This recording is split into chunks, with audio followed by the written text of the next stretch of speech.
I stood in my childhood bedroom staring at the crisp white navy dress uniform hanging on the door.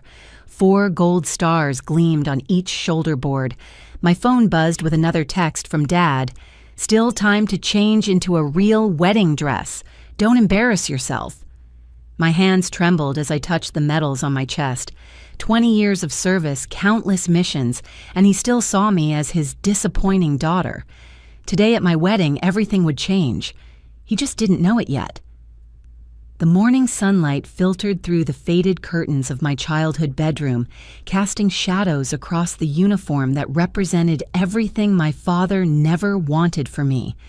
As I ran my fingers along the pristine fabric, memories flooded back to when this journey began, long before I ever dreamed of wearing stars on my shoulders.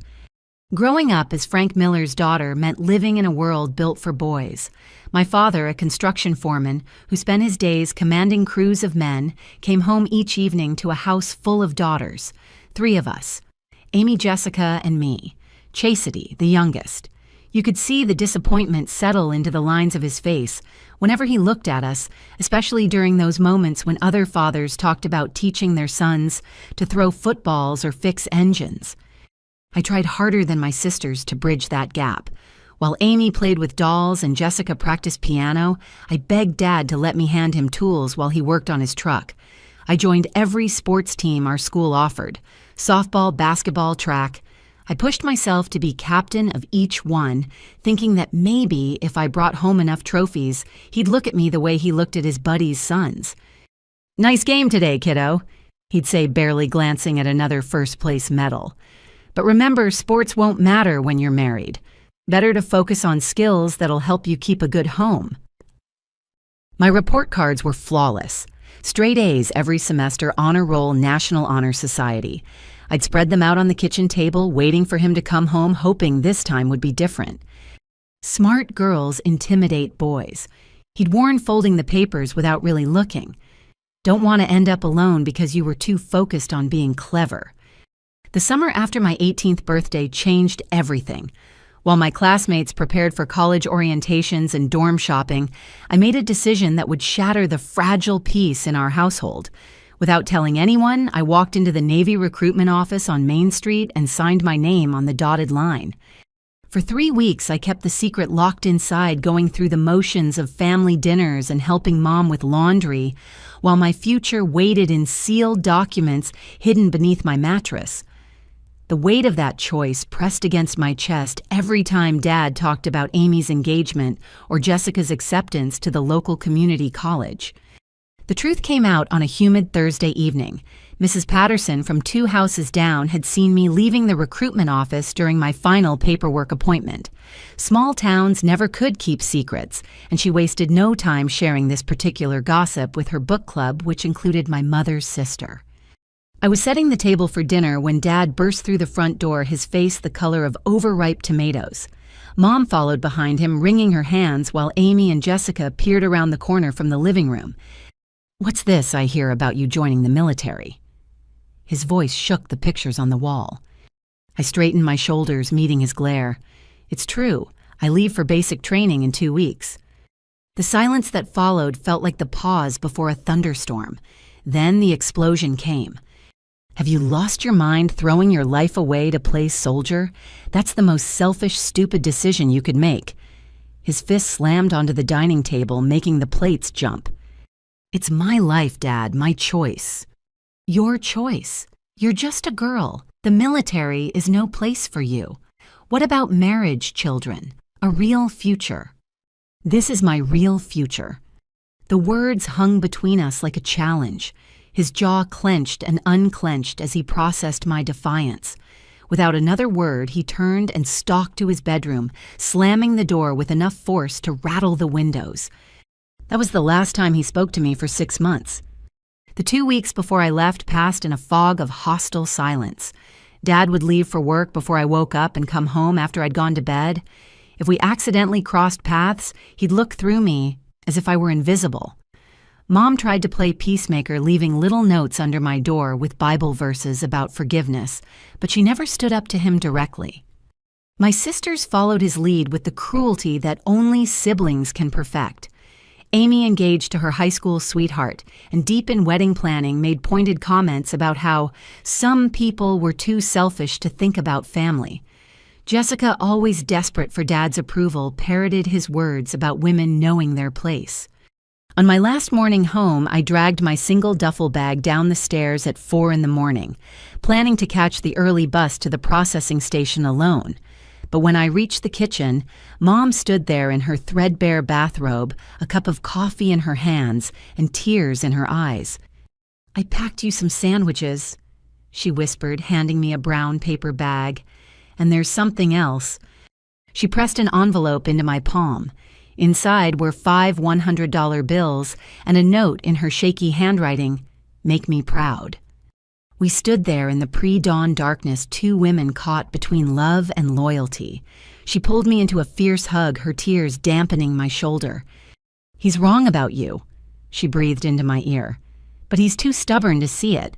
Show them all what Miller women are made of."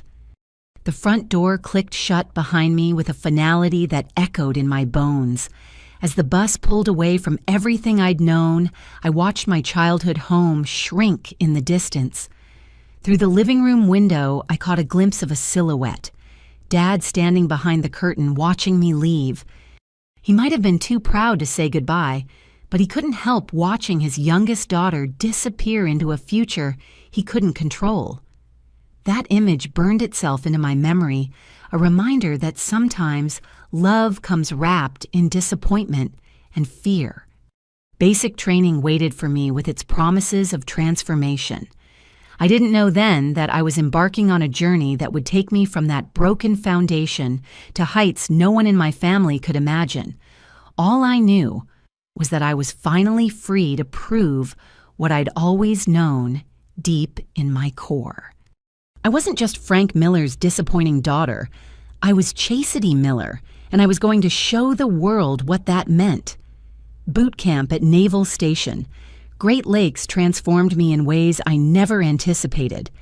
Every morning at 04:30, as I made my rack with military precision and prepared for another day of grueling training, I felt myself becoming someone new. The soft edges of the small-town girl were carved away, replaced by strength I never knew existed.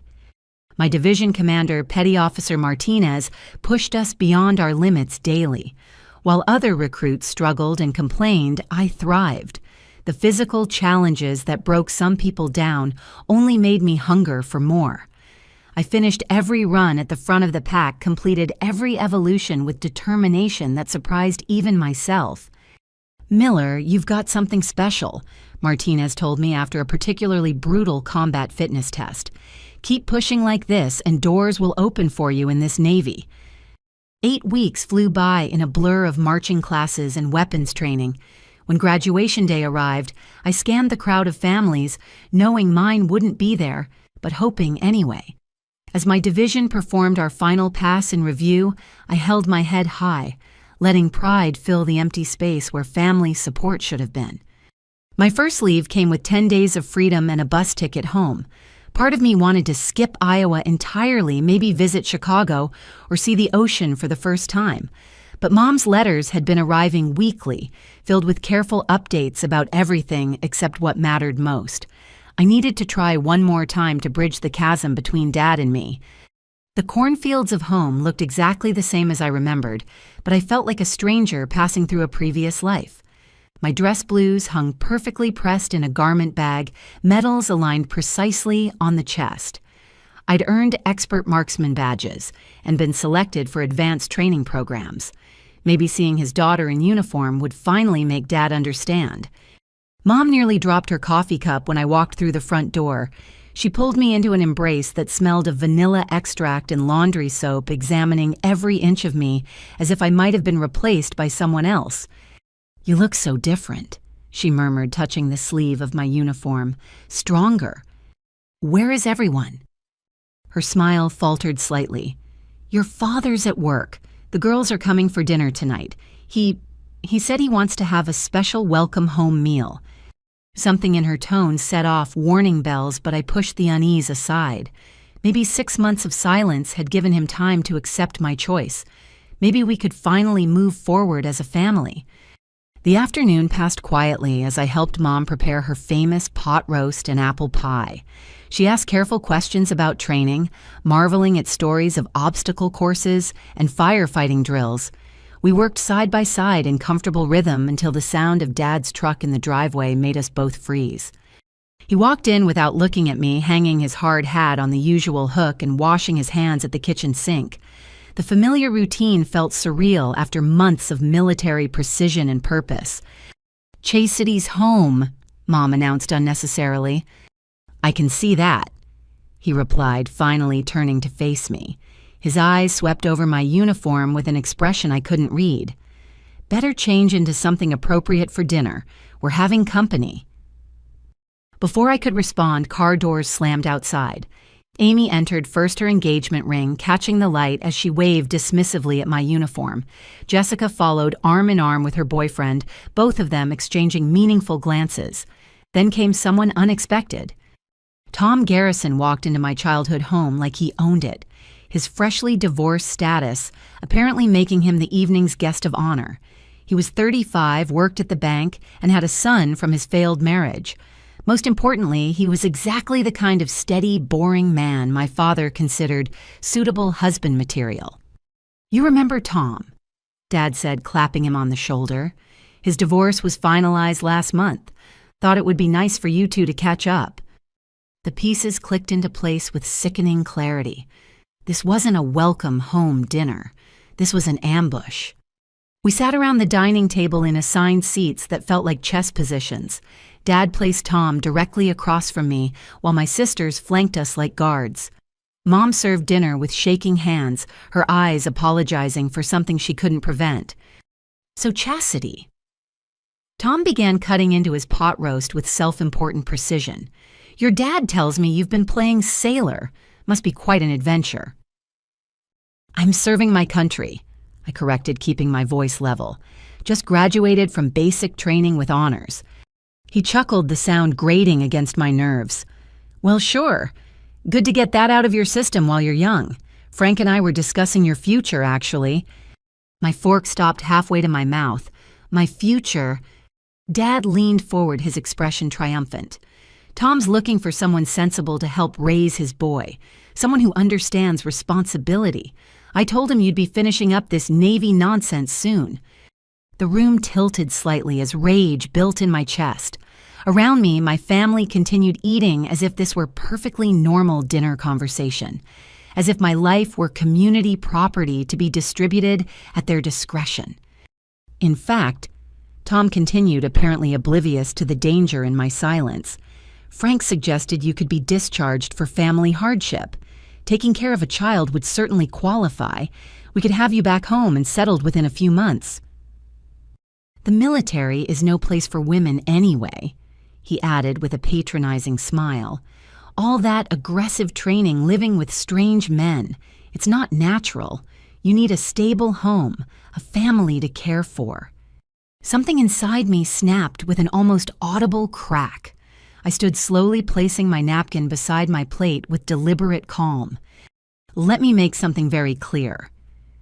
I began my voice carrying the authority I'd learned from drill instructors. "I am not coming home. I am not marrying you or anyone else my father picks out like livestock at auction. I am not abandoning my career to play stepmother to your child. And I am certainly not going to sit here and listen to you disrespect my service and my choices." Tom's mouth opened and closed like a fish gasping for air. Dad's face darkened to purple. "Sit down," he ordered. "You're being dramatic and ungrateful." Ungrateful. The word tasted bitter. For what? For a father who schemes behind my back, for a family that treats me like property to be traded, for this pathetic attempt to control my life. "You selfish little girl," Dad exploded, slamming his palm on the table. "Do you know how hard I worked to arrange this? Tom's a good man with a steady job. He's willing to take on damaged goods, and you're throwing it in his face." Damaged goods. The words hung in the air like a toxic cloud. Mom gasped softly. Even my sisters looked uncomfortable. "I'm done here." I turned toward the door, my military bearing the only thing keeping me upright. "You walk out that door, you're not welcome back," Dad shouted. You're choosing strangers over family." I paused at the threshold, looking back at the scene. Tom still sat, frozen gravy congealing on his plate. My sisters studied their hands. Dad stood rigid with fury. And Mom was crying silently into her napkin. "I'm choosing myself," I said quietly. "For the first time in my life, I'm choosing myself." The cool evening air hit my face as I stepped outside, carrying the scent of approaching rain. My rental car waited in the driveway like an escape pod. As I threw my bag into the back seat, footsteps hurried behind me. Mom caught my arm just as I reached for the door handle. In her trembling hands was another envelope thicker than the first. "I've been saving," she whispered urgently, glancing back at the house. "Tips from alterations, spare change, birthday money. It's not much, but—" "Mom, I can't take your money." "Yes, you can. You will." Fierce determination blazed through her tears. I was young once. I had dreams too, but I let fear and this town and your father convince me to give them up. Don't make my mistakes, baby girl. Fly high enough for both of us. She pressed the envelope into my hands along with something else. A small photo of herself at 18 standing beside a Greyhound bus with a suitcase and eyes full of possibility. "That was the day I was supposed to leave for nursing school in Chicago," she explained. "The day I met your father instead and stayed. Keep it as a reminder. When things get hard, when you want to quit, remember what happens when you let other people choose your life for you." We held each other in the gathering darkness, 2 generations of dreams deferred and demanded. When she finally pulled away, steel glinted in her eyes. "Make me proud," she repeated. "Show them all what we could have been." I drove away from that house for the second time, but this departure felt different. This wasn't escape. This was declaration. In my rearview mirror, I caught sight of Mom standing in the driveway, one hand raised in farewell or blessing. The headlights cut through Iowa darkness as I headed back to base, back to a future I was building with my own hands.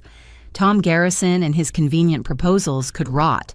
My father and his 19th century expectations could sulk. I had a destiny to claim, and no ambush dinner was going to stop me from seizing it. The years following that disastrous dinner became my crucible. Each deployment, each training evolution, each fitness test was another step away from the life my father had planned for me. I threw myself into military service with the dedication of someone who had everything to prove and nothing left to lose. Advanced training schools opened doors I hadn't known existed. Intelligence-gathering combat tactics, specialized warfare programs. My instructors recognized something hungry in me, a drive that went beyond simple career ambition. When the opportunity arose to try out for one of the military's most elite programs, I didn't hesitate. "You understand what you're signing up for?" Master Chief Reynolds asked during my initial interview. "The Naval Special Warfare Assessment is designed to break people, strong people. We've never had a woman complete the program." "Then I'll be the first Master Chief." He studied me with eyes that had seen too many hopeful candidates wash out. "The men won't want you there. The instructors will be harder on you. The standards won't bend, not 1 inch." "I'm not asking them to Master Chief." A ghost of a smile crossed his weathered face. "Report to Coronado Monday morning, 0500. Bring your war face, Miller. You're going to need it." The Naval Amphibious Base Coronado looked deceptively peaceful in the pre-dawn darkness. Palm trees swayed in the ocean breeze. Waves lapped gently at the shore. It could have been a vacation paradise except for the line of anxious candidates standing at attention on the beach, about to enter a world of carefully orchestrated suffering. 143 men and me. The whispers started immediately. Glances ranging from curious to hostile followed my every move. During the initial physical screening test, bets were already being placed on how long I'd last. "Give it a week," I heard one candidate mutter. "First time she breaks a nail, she's gone." 3 days, another countered. "Soon as Hell Week starts, she'll ring that bell so fast it'll spin." The instructors made their position clear from moment one. If the other candidates viewed me as an unwelcome anomaly, the instructor cadre saw me as a personal insult to their brotherhood. Well, well, well. Instructor Petty Officer Jacobson circled me like a shark. Looks like someone's lost. The yoga class is at the gym, sweetheart. This is where warriors train. Petty Officer, this candidate is exactly where she's supposed to be. Petty Officer. I barked, the response, eyes fixed straight ahead. We'll see about that. What followed was 6 months of the most grueling training the human body and mind could endure. Every evolution pushed past the boundaries of what seemed possible. 4-mile timed runs in boots and pants, 2-mile ocean swims in frigid water, obstacle courses that left your hands bloody and lungs burning, log PT with telephone poles that felt heavier with each repetition. The instructors kept their promise to make it harder for me. While others did 100 push-ups, I did 150. When the men carried boats on their heads for an hour, I carried mine for 90 minutes. Every mistake I made was magnified, every success minimized. Miller. Your boat crew just failed their time hack because of you, Jacobson screamed during a beach run. Drop and push out flutter kicks until I get tired. I kicked until my abdominal muscles seized and vision blurred. When he finally let me recover, my boat crew glared with undisguised hatred. I was making their lives harder, simply by existing in their space. Hell Week arrived with its promise of maximum pain. 5.5 days of constant physical evolution, with 4 total hours of sleep. Bodies broke down, minds shattered. The bell rang constantly as candidates surrendered to the sweet relief of quitting. By day 3, our class had shrunk by more than half. Hypothermia was a constant companion as we spent hours in the cold Pacific, linking arms and singing to keep spirits up while instructors sprayed us with hoses. My body had stopped feeling like my own, operating on pure will while my mind retreated to a small, protected space. Still hanging in there, princess? Jacobson appeared during a brief rest period, his voice almost conversational. You know no one would blame you for quitting. You've proved your point. First woman to make it this far. That's something to be proud of. Through cracked lips and chattering teeth, I managed a response. Petty Officer, this candidate will leave on a stretcher or with a trident, Petty Officer. We'll see, Miller, we'll see. The surf torture continued. Endless sprints up sand berms, boat races that left legs cramping and shoulders screaming, log PT until people vomited from exhaustion. Through it all, something strange began happening with my boat crew. Miller takes stern position, Rodriguez ordered during a particularly brutal boat carry. The stern was the hardest position, bearing the most weight. I've got it, I tried to protest. That wasn't a request, move. They'd started protecting me in small ways, not out of pity, but from growing respect. When I stumbled during a run, hands steadied me. When my small frame struggled with the boat's weight, they shifted subtly to compensate. We were becoming a team forged in shared misery. The final night of Hell Week brought the ultimate test. Steel piers loomed in the darkness as we prepared for hours of physical training in the freezing water. This was where most people broke, where the siren song of the bell became irresistible. Last chance, Miller, Jacobson said quietly as we lined up. Ring the bell, get warm clothes, hot coffee, a plane ticket home. No shame in admitting you're not built for this. I locked eyes with him, seeing past the instructor persona to the man underneath. He was offering me an honorable exit, perhaps even hoping I'd take it to preserve some status quo. Instead, I took my place in line with my crew. Hoo-yah, Petty Officer. The water was liquid ice. Within minutes, uncontrollable shivering set in. We locked arms, sharing what little body heat remained. Someone started singing, voice cracking but determined. Others joined in creating a ragged chorus against the cold. Hours passed in a hypothermic haze. Instructors pulled people out when they stopped responding to commands. Medical staff hovered nearby, checking for danger signs. The class shrunk further as bells rang in the darkness. When dawn finally broke over the Pacific painting, the sky in shades of gold and pink, 28 of us remained. barely conscious, more dead than alive, but still standing. "Hell Week secure," the Master Chief's voice boomed across the beach. We collapsed where we stood, bodies finally given permission to surrender. Medical teams swarmed, wrapping us in blankets and checking vital signs. Through the exhaustion, one thought blazed bright. I had survived what was designed to break me. The remaining months of training blurred together. Diving, qualification land, warfare, weapons, and tactics. My body adapted, growing stronger and more capable. The men who'd wanted me gone became brothers who trusted me with their lives. When graduation day arrived, our class had winnowed down to 15. Standing on that same beach where it all began, dress whites pristine in the California sun, I received my trident pin. The weight of that small piece of metal represented everything, every brutal evolution, every moment of doubt conquered, every barrier shattered. Petty Officer Miller. Admiral Morrison addressed me after the ceremony. "You've made history today. How does it feel?" "Like the beginning, sir, not the end." He smiled knowingly. "Spoken like a true operator. Your orders are waiting. Report to SEAL Team 3 Monday morning. They're expecting great things from you." That evening alone in my barracks room, I finally allowed myself to call home. The phone rang 4 times before Mom answered, her voice carefully neutral. "Hi, Mom, I have news." "Oh, sweetheart, tell me everything." I described the ceremony, the pin, what it all meant. She cried openly, pride overflowing through the phone line. In the background, I heard Dad's voice asking who was calling. "It's Chastity," she told him. "She graduated from her special program. She's officially a Navy SEAL." Silence. Then his voice dismissive and cold. "So she can swim? Big deal." The line went dead with a click.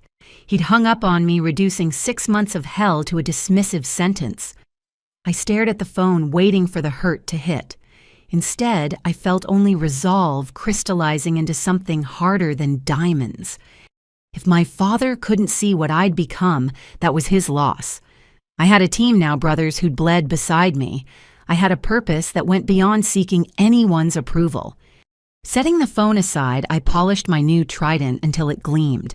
Tomorrow would bring new challenges, new opportunities to prove myself. The girl who'd left Iowa in disgrace had died somewhere in the surf of Hell Week. In her place stood Petty Officer Chastity Miller, Navy SEAL. And I was just getting started. The transport helicopter descended through clouds of dust and chaos into Forward Operating Base Chapman. My first deployment as a Navy SEAL was about to begin, and the war-torn landscape of Afghanistan stretched endlessly below.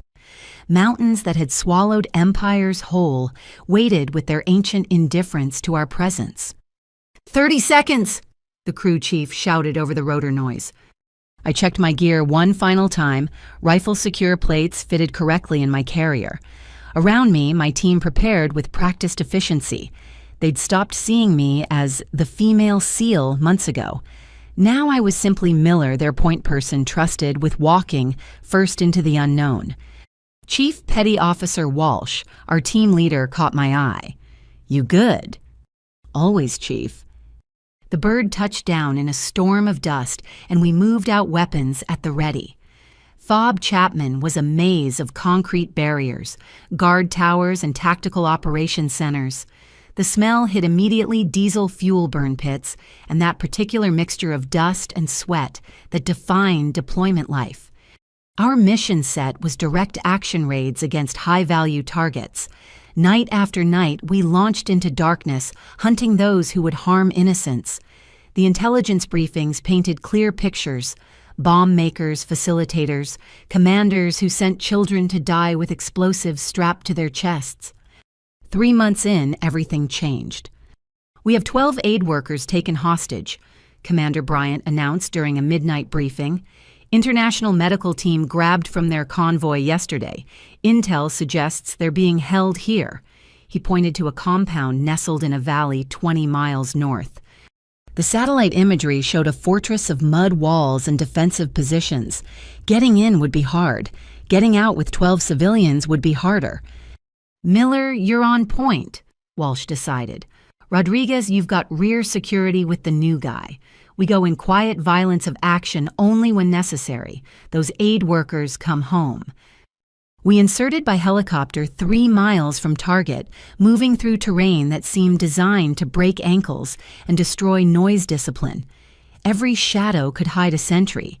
Every rock formation might conceal an ambush. As we approached the compound, hand signals replaced words. Through my night vision, I spotted 2 guards on the wall, lazy and unaware. The suppressed shots dropped them simultaneously, bodies crumpling soundlessly. We flowed over the wall like deadly water, each operator moving to assigned positions. The compound erupted into controlled chaos as we breached multiple buildings simultaneously. Muffled shouts and suppressed gunfire created a deadly symphony. "Jackpot," Rodriguez whispered through comms. 12 packages alive but rough shape. The aid workers huddled in a basement room, chains binding them to the walls. Men and women from 6 different countries united in their mission to help and their current terror. We cut them free medical assessment beginning immediately. "Can you walk?"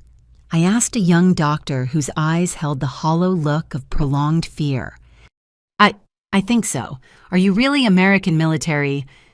"We're your ride home, ma'am. Stay close to exactly what we say." The exfiltration turned complicated when enemy reinforcements arrived earlier than expected. The compound became a shooting gallery as we formed a protective cordon around the civilians, moving them toward the landing zone under heavy fire. "Miller, we've got a problem." Walsh pointed to a technical vehicle racing toward our position, heavy machine gun already chattering. Without thinking, I sprinted toward better cover, drawing fire away from the civilians. The vehicle tracked me, bullets chewing apart the wall inches from my head. In the chaos, I spotted a rocket launcher dropped by a dead enemy fighter. Time slowed as training took over. Shoulder the weapon. Acquire the target. Steady breathing despite the incoming fire. The rocket's backblast scorched the air as it flew true, turning the technical into a fireball that lit up the valley. Move, move, move. We reached the landing zone as our helicopters arrived, door gunners laying down suppressive fire.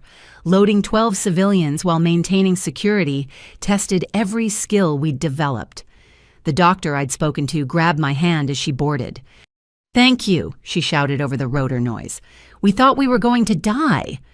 "Not on our watch, ma'am." The after-action review revealed the operation's full scope. Those weren't just random aid workers. They included specialists who'd been establishing vaccination programs in remote villages, potentially saving thousands of children from preventable diseases. Their kidnapping was meant to cripple medical efforts across the entire region. "Outstanding work," Commander Bryant concluded. "You've returned 12 angels of mercy to their missions. Well done." But the deployment's defining moment came 2 weeks later. We were returning from a routine patrol when the ambush hit. IEDs detonated along our convoy route, followed immediately by coordinated small arms fire from elevated positions. Classic complex attack designed for maximum casualties. The lead vehicle took the worst of it, flipping completely over. Through the smoke and chaos, I saw movement. Lieutenant Morrison, our attached intelligence officer, crawled from the wreckage, clearly injured and exposed to enemy fire. Without hesitation, I broke cover, sprinting across open ground as bullets snapped past. Morrison was trying to drag himself to safety, leaving a blood trail in the dirt. I reached him just as an RPG exploded where he'd been seconds before. "I've got you, sir!" Adrenaline gave me strength to throw him over my shoulders, carrying him fireman style back to cover, while our team laid down suppressive fire. Only after reaching safety did I realize who I'd saved. Lieutenant James Morrison, son of Admiral Morrison, who'd pinned on my trident. The same Admiral who now commanded Naval Special Warfare Group 1. "Corpsman up!" I shouted, keeping pressure on his wounds until medical arrived. "You're going to be fine, sir. Stay with me." He survived.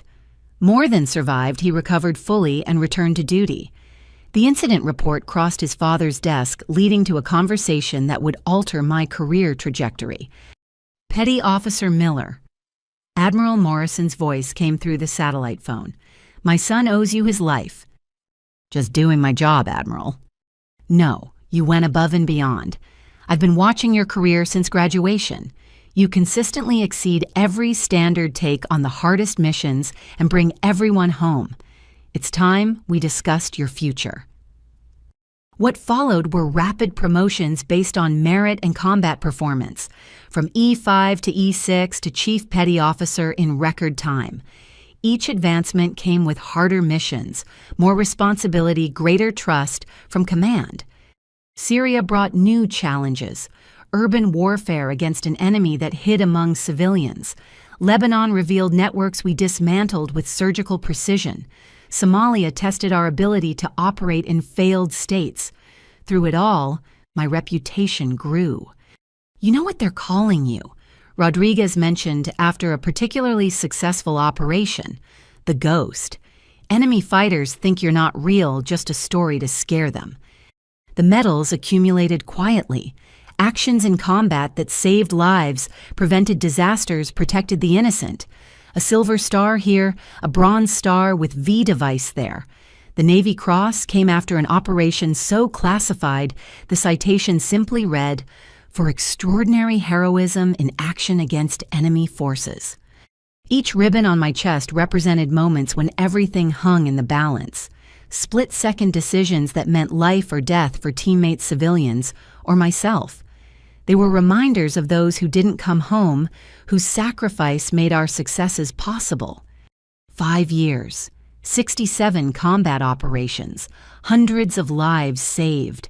From the scared girl who'd joined the Navy to escape a small town I'd transformed into something my father could never have imagined: a warrior, a leader, a legend in the special operations community.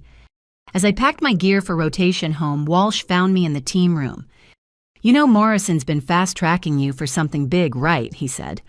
"Word is they're looking at you for commissioned officer programs, maybe even command track." "I'm enlisted chief. This is where I belong." He smiled knowingly. "Maybe, but wars have a way of revealing who should lead. And Miller, you're a born leader. Don't let anyone tell you otherwise." The transport home gave me time to reflect. In my pocket was a letter from Mom, one of dozens she'd sent to various forward bases. This one was different. Between updates about garden vegetables and church gossip, she'd written a single line that stopped my heart. "Your father keeps a box of newspaper clippings about you hidden in the garage. He thinks I don't know." I read it again, trying to decipher the meaning. The man who'd dismissed my accomplishments, who'd tried to force me into a life I didn't want, was secretly collecting articles about my service. It didn't compute with the Frank Miller I knew. But that was a puzzle for another day. For now, I was Petty Officer First Class Miller, proven in combat, trusted by the best operators in the world. The girl who'd been called damaged goods had become someone extraordinary. And my story was far from over. The military hospital at Balboa smelled like all medical facilities, disinfectant, fighting a losing battle against the underlying scent of human suffering. I'd avoided doctors as much as possible throughout my career, but the shrapnel in my shoulder from our last operation in Syria had finally won the argument. "You should have come in weeks ago," the Navy corpsman scolded while preparing me for minor surgery. "SEALs think you're invincible, but infection doesn't care about your trident." I endured the lecture with practiced patience, already calculating how quickly I could return to full duty. The waiting room was filled with wounded warriors in various stages of recovery, some missing limbs, others bearing scars both visible and hidden. We all shared the same restless energy of operators pulled from the field. Petty Officer Miller. A doctor appeared, but not the Navy surgeon I expected. This man wore civilian clothes under his white coat with kind eyes behind wire-rimmed glasses. "I'm Dr. Ryan Hayes. I'll be consulting on your procedure." Consulting, I thought this was routine fragment removal. He smiled, reviewing my chart. "The placement is near some nerve clusters we need to be careful about. I specialize in combat trauma surgery. Spent the last 3 years working with children in conflict zones, so I've seen my share of shrapnel wounds." Something in his manner put me at ease. Unlike many civilians who treated military members with either excessive reverence or subtle disdain, he simply saw me as a patient who needed help. The surgery went smoothly, and I woke to find him checking my dressings with meticulous care. "Lucky," he murmured. "Another centimeter and you might have lost mobility in that arm. When did this happen?" 6 weeks ago, maybe 7. His eyebrows rose. "You've been operational with metal in your shoulder for 7 weeks. There was work to finish." Instead of launching into another lecture, he simply nodded. "I understand. My last posting was in Aleppo. Sometimes the mission has to come first." He paused. "Though I bet your team would prefer their point person at full capability." He had me there. We talked during my recovery conversations that started with medical updates but wandered into unexpected territory. Ryan had graduated from Harvard Medical School but chose trauma surgery in war zones over lucrative private practice. He spoke Arabic French and was learning Pashto from the Afghan interpreters at the hospital. "Why children?" I asked during one visit. "Why specialize in pediatric trauma?" His face grew thoughtful. "Adults choose their wars even if the choices are limited. Children don't. They're just caught in the crossfire. Someone has to be there specifically for them." Over the following weeks, as I progressed through physical therapy, our professional relationship evolved into something else. He'd appear during lunch breaks sharing stories from his work, while I carefully revealed bits of my own experiences. He never pressed for classified details, understanding operational security better than most civilians. Dinner. He asked one day after clearing me for light duty. "I know a place that serves food that actually tastes like food, unlike hospital cafeterias. Is that medically recommended, Dr. Hayes?" "Call me Ryan, and yes, I'm prescribing a minimum of 1 actual meal in pleasant company. Doctor's orders." The restaurant overlooked San Diego Bay, casual enough that I didn't feel out of place in civilian clothes that still felt foreign after years in uniform. We talked for hours about everything except war. Books, music, terrible movies we loved anyway. He had a dry sense of humor that caught me off guard, making me laugh in ways I'd forgotten were possible. "Can I ask you something personal?" he said over dessert. "What made you join the Navy?" It was a question I'd answered 100 times with practiced responses, but something in his genuine interest made me tell the truth, the whole story. My father, the expectations, the escape that became a calling. He listened without interrupting, without the platitudes most people offered. When I finished, he simply said, "That took incredible courage. Most people never break free from family expectations." "What about you? Your family must be proud. Harvard doctor saving lives." A shadow crossed his face. "My father is Senator William Hayes. You might have heard of him." I had. Everyone in the military knew Senator Hayes, chairman of the Armed Services Committee and one of the most powerful voices on defense policy. Suddenly, certain pieces clicked into place. "That's why you understand operational security," I realized. "You grew up around it, surrounded by it. Dad's a good man, believes in service above self. But growing up as the senator's son came with its own expectations. He wanted me to follow his path. Law school politics continue the family legacy. When I chose medicine instead and trauma surgery in war zones rather than safe practices stateside," he shrugged. "Let's just say I understand complicated father relationships." We continued seeing each other whenever our schedules allowed. Ryan worked impossible hours at the hospital while I returned to training with my team, but we carved out moments. Coffee at sunrise before he started rounds, late-night phone calls when I couldn't sleep, walks along the beach where conversation flowed as naturally as breathing. "I don't date military," I warned him early on. "Too complicated, too many variables." "I don't date patients," he countered. "Ethical violations and all that. Good thing you're cleared from my care." 3 months in, I met him at the hospital to find him surrounded by children. Not American kids, but refugees from various conflicts brought in through a special program for medical treatment. He moved between them like a conductor, orchestrating healing switching languages, making them laugh despite their pain. A little girl missing her left leg grabbed his coat. She whispered something in Arabic that made him kneel beside her bed, listening intently to what seemed like a very important story about a stuffed rabbit. The gentleness in his hands as he examined her surgical site, the way he made her giggle while checking painful areas revealed more about his character than any conversation could. "She wants to know if you're a soldier," he translated when I approached. "She says you stand like the soldiers who saved her family." I knelt beside him, meeting the child's enormous brown eyes. In Arabic, I told her yes, I was a soldier, and that she was very brave.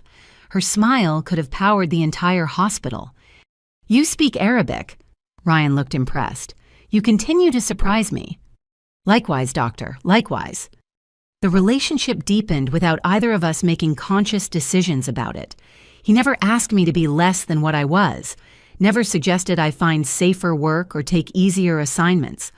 When I deployed for training exercises, he sent care packages filled with books and good coffee. When he pulled 30-hour shifts during mass casualty events, I made sure food appeared at his apartment. 6 months after that first surgery, everything changed during what should have been a routine dinner.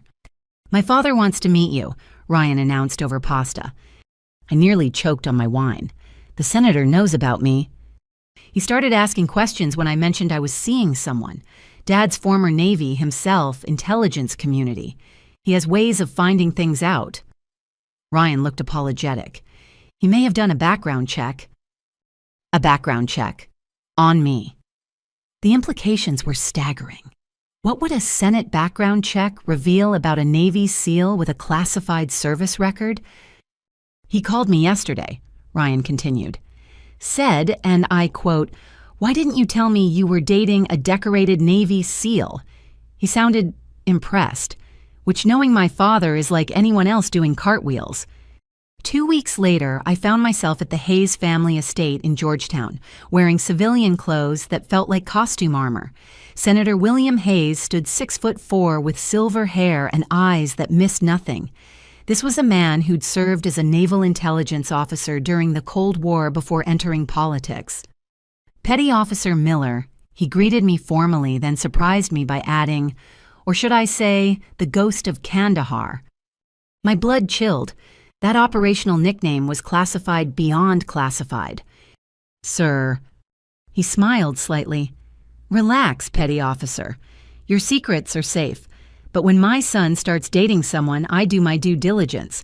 What I found," he shook his head. "Extraordinary is an understatement. Please join me in the study." The study walls were covered with naval memorabilia and photos from his service days. He poured 2 glasses of whiskey and handed me one without asking if I drank. 67 confirmed operations. He began without preamble. Navy Cross Silver Star, 3 Bronze Stars, youngest woman ever to earn a trident, first female SEAL to see combat. "Do you know what struck me most in your record?" "No, sir." "The gaps. The redacted sections. The operations so black they don't officially exist. My clearance is fairly comprehensive, petty officer. When even I can't access details, it tells me you've been at the tip of the spear in ways this country will never fully acknowledge." We sat in silence for a moment before he continued. "Ryan doesn't know the specifics, nor should he.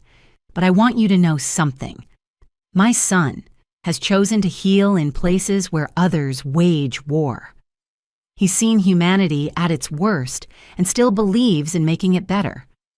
I've watched him date people who couldn't understand that calling. You're different.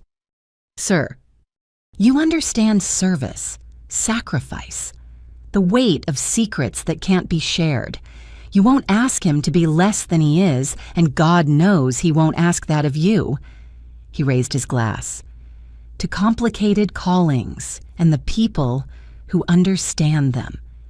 We drank and something passed between us. Not quite approval, but recognition. One warrior acknowledging another across generations and different battlefields. Later, as Ryan drove me back to base, he glanced over. "That went better than expected. He usually terrifies the people I date." "He's protective of you. He's protective of the country, but yes, also of me." Ryan reached over to squeeze my hand. He sees what I see in you, someone extraordinary trying to pretend she's ordinary. I'm not extraordinary. I just do my job. He laughed, the sound warm in the darkness. Right, that's why my father, who's met presidents and kings, just spent 2 hours asking your opinion on asymmetric warfare tactics. That night, lying in my barracks room, I stared at the ceiling, processing what had happened. I'd found someone who saw me clearly and wasn't intimidated, who understood that service came in many forms, whose own calling matched mine in intensity, if not execution. Ryan never tried to tame me or civilize me or make me smaller. He simply existed in my life like a fixed point of light, constant and warm, and there whenever I needed reminding that the world held more than violence and duty. I love you. I told him 3 weeks later, the words surprising us both as we watched sunset from Coronado Beach. I didn't plan to, but I do. He pulled me close, salt air and surgical soap, mingling in a scent I'd forever associate with safety. I love you too, Chastity. Have for months. Just wondered when you'd let yourself admit it. Love in wartime was dangerous. Love as a special operator was nearly impossible. But somehow we'd found something worth the risk, something that made the fights worthwhile and the homecoming sweeter. For the first time since leaving Iowa, I had someone who knew me completely and chose to stay anyway. The damaged goods had found another soul with beautiful scars, and together we were building something neither of us had dared hope for. The beach at Naval Base Coronado held 1,000 memories. This was where I'd nearly died during Hell Week, where I'd earned my trident, where I'd learned to call the ocean home. Now as sunset painted the sky in shades of amber and rose, it was about to hold one more. Ryan had been unusually nervous all week, fumbling with his coffee cup and checking his phone constantly.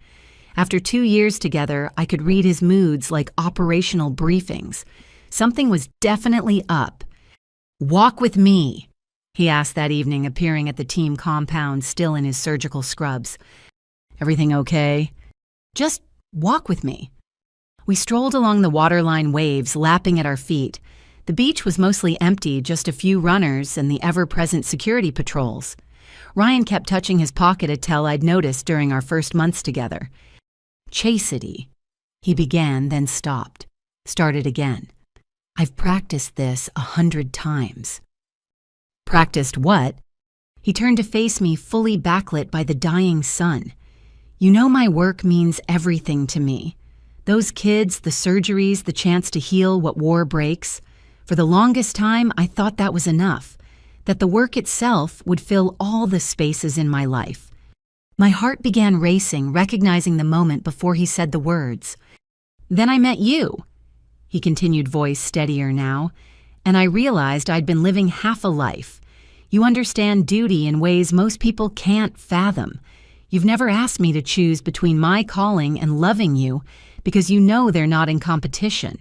They're both part of who I am." He dropped to one knee right there in the sand, pulling out a small box. Inside, a simple band with a single stone, elegant and practical. Nothing that would catch on gear or gloves.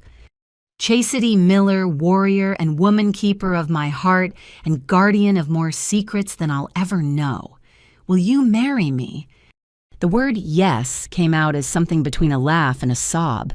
My hands shook as he slipped the ring on, fitting perfectly like he'd known it would.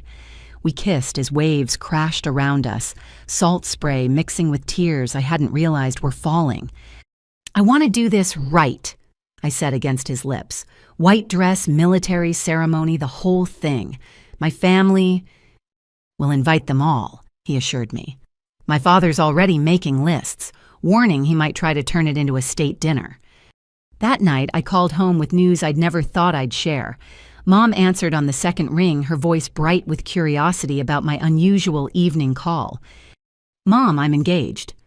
The shriek of joy probably woke half of Iowa. Through happy tears, she peppered me with questions about Ryan, the proposal, wedding plans. In the background, I heard Dad's grumbling voice asking about the commotion. "Frank, come here," Mom called. "Chastity's getting married." "Finally doing something sensible," came his distant reply. But he took the phone, his voice gruff as always. "Who's the boy?" He's a doctor dad, trauma surgeon, saves children in war zones. Military. Civilian, but he works with military hospitals.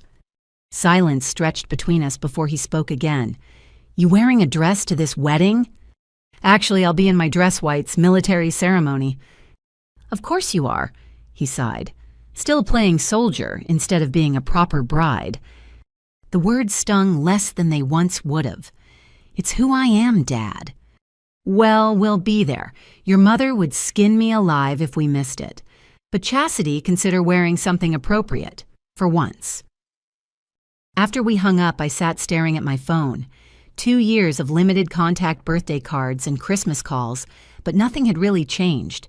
I was still the daughter who disappointed him by choosing my own path. Mom called back an hour later, whispering like a conspirator. Don't mind him, sweetheart. I'm so happy for you and Chastity. There's something you should know. What is it? I was cleaning the garage last month. Found a box hidden behind his tool bench. It's full of newspaper clippings about you. Every article that mentioned your service. He even has printouts from military blogs that talked about the first female SEAL graduating. He thinks I don't know. My throat tightened. Why would he keep those if he's so disappointed? Oh, honey. Mom's voice was sad and knowing. Your father's a complicated man. Pride and stubbornness all tangled up with love he doesn't know how to show. Give him time. Wedding planning consumed the next months between deployments and Ryan's surgical schedule. True to his word, Senator Hayes threw himself into arrangements with military precision. What started as a simple ceremony grew into something larger, a merger of two worlds. I've invited a few colleagues, the senator mentioned casually over dinner. Hope you don't mind. Define few, Ryan said suspiciously. The Secretary of Defense wants to attend. Several members of the Armed Services Committee. Oh, and Admiral Morrison called personally to request an invitation. I nearly dropped my fork. The Admiral's coming. My dear, Senator Hayes smiled. When the youngest female flag officer in Navy history gets married, people notice, even if that promotion hasn't been announced yet. What promotion? Ryan and I asked simultaneously. The senator's smile widened. Oops, forget I said anything. Classification and all that? Later, Ryan found me on his apartment balcony staring at the stars. You okay? Flag officer, he said, flag officer. The words felt foreign. That's admiral rank. That's impossible. Is it? He settled beside me, pulling me close. You've been doing the impossible since you were 18. My phone rang, interrupting the moment. Admiral Morrison's name appeared on the screen. Petty Officer Miller, I answered formally. Chief Miller, he corrected. Or should I say Chief Miller for about another week. Can you come to my office tomorrow? Bring your dress whites. All of them. All of them, sir. Every set you own. Oh, and Chastity. Congratulations on your engagement. Ryan's a lucky man. The next morning, I reported to Naval Special Warfare Command with a garment bag, thoroughly confused. Admiral Morrison's aide ushered me into a conference room where several high-ranking officers waited. Chief Miller Morrison began formally. Sit. We need to discuss your future. What followed was surreal. My service record laid out in detail. Operations I'd thought were buried in classification. The lives saved, the missions completed, the barriers broken. You've been operating at a level far above your current rank for years, Admiral Thompson from Personnel Command stated. Circumstances prevented proper recognition. Those circumstances have been resolved. Resolved, sir. Morrison's jaw tightened. Captain Richards, who consistently blocked your promotions, is no longer in a position to influence personnel decisions. An investigation revealed a pattern of discrimination. Your case was the most egregious. They laid out the plan, accelerated promotion to address past oversights, a ceremony 3 days hence, and then, following your promotion to Chief Petty Officer, you'll be commissioned as a warrant officer, Thompson continued. From there, limited duty officer, and then, he paused. The Secretary of the Navy has approved a direct commission to O5 Commander based on your exceptional service record. The room spun slightly. Commander, sir, that's overdue by approximately 3 years, according to our review. Morrison's smile was sharp. But there's more. Given your operational experience and leadership record, you're being considered for flag rank within the year. The Navy needs officers like you in positions where you can effect real change. I left that meeting in a day's dress, whites altered to reflect ranks I'd never dreamed of wearing. 3 days later, in a small ceremony, I put on Chief's anchors. A week after that, officer's bars. By the time wedding invitations went out, I was Lieutenant Commander Miller on track for a star. Does this change things? I asked Ryan that night. The rank, the responsibilities. Only if you let it, he said simply. You're still the same person who saved those aid workers who carried Morrison's son to safety, who fought for everything she has. The rank just makes it official. 3 weeks before the wedding, a package arrived at my quarters. No return address, but the handwriting was Mom's.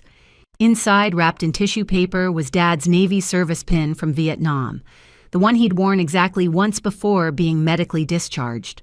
A note in his blocky handwriting read, "Wear this at your wedding. Maybe one of us should get to finish what we started. Dad." I held the pin, this small piece of metal that represented so much. His service cut short, his dreams deferred, his inability to accept that his daughter had achieved what he couldn't. "I'll wear it," I whispered to the empty room, "but I won't hide who I am, not anymore."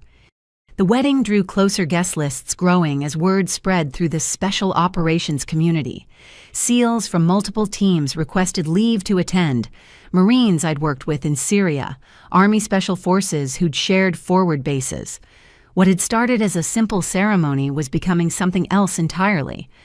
"Your brothers want to honor you," Walsh explained when I questioned the growing military presence. "You don't get to be humble about this one, Miller. Let them show up for you." Even my sisters called voices tentative but warm. Amy asked about bridesmaid dresses before remembering I wouldn't have traditional attendance. Jessica wanted to know about the reception venue. They were trying in their way to bridge the years of distance. "Dad's being weird about the whole thing," Amy confided. "Keeps muttering about proper weddings and military nonsense. But Mom caught him looking at dress uniform regulations online. I think he's trying to understand." The night before the wedding, I stood in my quarters surrounded by uniforms representing 20 years of service. Tomorrow I'd wear the newest ones bearing rank that still felt surreal. Ryan was with his groomsmen maintaining tradition about not seeing the bride. A knock interrupted my preparations. I opened the door to find Master Chief Reynolds, my first instructor from Bud S, holding a garment bag. "Heard you needed something blue," he said gruffly. "The teams put this together." Inside was a trident, not the standard gold, but crafted in deep blue sapphire. A note read, "For our sister who showed us all what courage looks like. Wear this tomorrow and remember you're never alone. Your brothers." I sat on my bunk, overwhelmed by the gesture. Tomorrow I'd walk down an aisle in uniform, disappointing my father's vision of a proper wedding. But I'd walk it surrounded by warriors who'd seen me at my worst and still called me family. The girl from Iowa who'd run from expectations had become something beyond anyone's imagining. Tomorrow I'd marry the man who saw all of me and loved me anyway. And somehow, despite everything, my family would be there to witness it. Even if they still didn't understand who I'd become. The first battle erupted over save the dates. What should have been a simple decision became a full-scale family conflict conducted through tense phone calls and increasingly passive-aggressive emails. "Absolutely not." Dad's voice boomed through Mom's speakerphone. "No daughter of mine is having a military wedding. You'll have a proper church ceremony like your sisters did."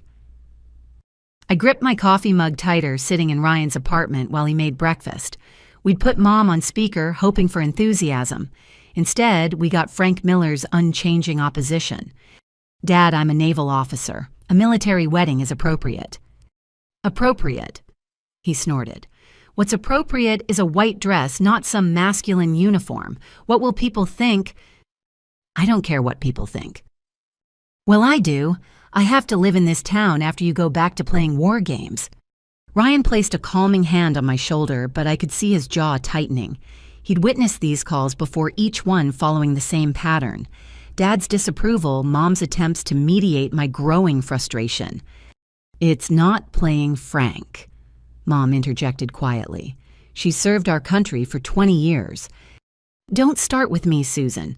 Bad enough she throws away her youth on this nonsense. Now she wants to parade around in costume at her own wedding." "It's not a costume." The words exploded out before I could stop them. "It's a uniform I've bled for, that I've earned every thread of. But you wouldn't understand that, would you?" Silence crackled through the phone. Then Dad's voice, cold and final. "You do what you want. You always have. But don't expect me to smile while you make a mockery of everything a wedding should be." The line went dead. Ryan pulled me into his arms as angry tears threatened. "Hey, we're doing this our way, remember?" "I know, I keep hoping he'll change." "People change when they're ready, not when we need them to." He kissed my forehead. "Now let's look at those venue options Morrison sent over." My sister's reactions were more subtle, but equally cutting. Amy called under the pretense of offering help, but her real agenda became clear quickly. "I still have my wedding dress," she gushed. "It's only been worn once, and we're almost the same size. You could save so much money." "That's kind Amy, but I'm wearing my dress whites." "Oh," disappointment dripped from the single syllable. "Well, what about bridesmaids? Jessica and I have matching dresses from Cousin Sarah's wedding." "I'm not having traditional bridesmaids. My teammates will be standing with me." "Your teammates, men?" "My Seal brothers, yes." The judgment in her silence was deafening. "Chastity. I know you've always been different, but this is your wedding. Don't you want to feel like a princess for one day?" "I want to feel like myself." Jessica's call came next, tag-teaming disapproval disguised as concern. "Dad's really upset. He's been telling everyone you're having a small private ceremony because you're embarrassed about something." "Embarrassed? We're having 200 guests." 200 soldiers, she corrected. "It's not the same as family and real friends." The implication that my brothers and sisters in arms weren't real friends burned like acid. These were people who'd trusted me with their lives, who'd bled beside me, who'd shown up when blood family failed. But salvation came from an unexpected source. 2 weeks into planning, Senator Hayes invited us to dinner at his Georgetown home. What I expected to be a casual meal turned into a strategic planning session.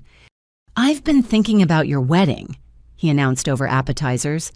"Given the guest list and the significance, we should consider enhanced arrangements." "Dad," Ryan warned, "we discussed keeping it simple. 200 military personnel, including flag officers, is hardly simple." The senator pulled out a leather folder. "I've taken the liberty of making some inquiries." Inside were photographs of the Naval Academy Chapel correspondence with the commandant and preliminary security assessments. He'd essentially begun planning a state event without telling us. "Senator Hayes," I began carefully, "we appreciate this, but—" "William," he corrected. "Family calls me William, and before you object, hear me out. This isn't just your wedding, though that alone would warrant extraordinary measures. This is history." He laid out his vision with military precision. The first female Navy SEAL marrying at the Academy Chapel. Honor guards from multiple services, a reception that would bring together warriors and healers, those who wage war and those who repair its damage. "Your father objects to military traditions." William's eyes gleamed. "Then we'll show him what those traditions really mean.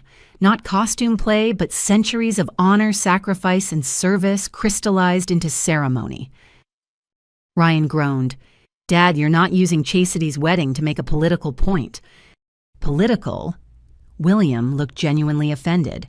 "Son, this is about respect. If Chastity's family won't provide it, then by God, the United States Navy will." What followed was surreal. William Hayes, one of the most powerful men in Washington, personally called my parents. I never learned exactly what was said, but Mom called afterward, breathless with awe. A senator, a real senator, called about your wedding." She paused. "Your father actually stood up straight while they talked. I haven't seen him do that since his discharge physical." The next surprise came from my team. I'd casually mentioned the family drama during a briefing, trying to explain why I was distracted. Within hours, Walsh had convened what he called a tactical wedding planning session. "Listen up," he announced to 3 teams worth of SEALs. "Miller's family is giving her grief about having a military wedding. Anyone think our sister should hide who she is on her big day?" The response was immediate and unanimous profanity. That's what I thought, so here's what we're going to do. What emerged was equal parts touching and terrifying. Every SEAL who'd ever operated with me requested leave for the wedding date. Guys flew in from active deployments using precious vacation days. They organized hotels, transportation, and what Rodriguez called family education services. "We'll show them what military traditions mean," he promised. Respectfully, mostly. The gesture that broke me came from an unexpected place. Admiral Morrison's wife, Helen, called one afternoon while I was reviewing seating charts. "Chastity, dear, I hope you don't mind me reaching out. James mentioned you were handling wedding planning without much family support." "I'm managing, ma'am." "I'm sure you are. You've managed things that would break most people. But planning a wedding shouldn't be a solo operation. Would you like some help?" She became my surrogate mother of the bride, handling details with grace and experience. When vendors tried to overcharge the military bride, Helen's steel magnolia persona emerged. When I struggled with protocol for mixing military and civilian guests, she navigated it seamlessly. "Your mother should be doing this," she said one day while we addressed invitations. "But since she can't or won't consider me your backup—" "Why?" I asked, genuinely curious. "You barely know me." "I know you saved my son's life. I know you've served with distinction while facing obstacles my husband's generation can barely imagine. And I know what it's like to be a military woman in a world that doesn't quite know what to do with us." She patted my hand. "You deserve to have your day your way." 3 weeks before the wedding, things reached a crescendo. Dad called with an ultimatum: wear a dress, or he wouldn't attend. "Fine," I heard myself say, surprising us both. "Don't come." "What?" I said, "Don't come, Dad. I've spent 20 years trying to earn your approval for who I am instead of who you wanted me to be. I'm done. If you can't support me wearing the uniform I've earned with blood and sacrifice, then I don't want you there. You'd choose strangers over family. I'm choosing people who see me, Dad, who respect me, who don't spend every interaction trying to force me into a box I don't fit in." My voice stayed steady despite the tears. "I love you, but I won't shrink myself anymore. Not even for you." The silence stretched before he spoke again, voice rough. "Your mother will still come. She's welcome. Anyone who can support my choices is welcome." After hanging up, I sat in the quiet of my quarters processing what had just happened. I'd drawn a line 20 years in the making. It hurt more than any physical wound I'd endured. Ryan found me there an hour later, having received my text. He didn't speak, just held me while I finally let myself mourn the father I'd never have. "Did I do the right thing?" I whispered. "You stood up for yourself. That's always right." 2 days later, a package arrived. No note, but inside was a shadow box containing military memorabilia. Dad's service pins his marksman badge, a faded photograph of him in dress blues before his injury. At the bottom, barely visible, was a newspaper clipping from my Trident graduation, the first article about me he'd saved. I called Mom immediately. "Did Dad send this?" "He's been in the garage for days," she said carefully, "building something, working through things in his own way." "Is he coming to the wedding?" "I don't know, sweetheart, but that box, that's him trying. Maybe not the way you need, but the only way he knows how." The final preparations continued. My dress whites were tailored to perfection, bearing my new rank and every earned decoration. The blue sapphire trident from my brothers would rest above my heart. Dad's Vietnam service pin would be attached to my bouquet, carried if not worn. Whatever happened, I'd walk down that aisle as myself, fully, proudly, surrounded by those who'd never asked me to be less than everything I was. The war was over. I'd chosen my ground and held it. Now all that remained was to see who would stand with me when the day came. The Pentagon's halls seemed to stretch forever as I followed Admiral Morrison's aide through security checkpoints I'd never seen before. My original orders had simply stated, "Report to conference room 2A at 1400. But this felt far more significant than a routine briefing. "Right through here, Commander," the aide said, opening a door marked with classification warnings. Inside, the Joint Chiefs of Staff sat around a polished table, every branch of service represented at the highest level. My throat went dry as they all turned to look at me. Whatever this was, it was bigger than I'd imagined. "Commander Miller." Admiral Morrison stood, his expression unreadable. "Please have a seat." I sat ramrod-straight, hands folded, mind racing through possible scenarios. Had something gone wrong? Was there an investigation I didn't know about? General Patricia Williams, the first female member of the Joint Chiefs, spoke first. "Commander, do you know why you're here?" "No, ma'am."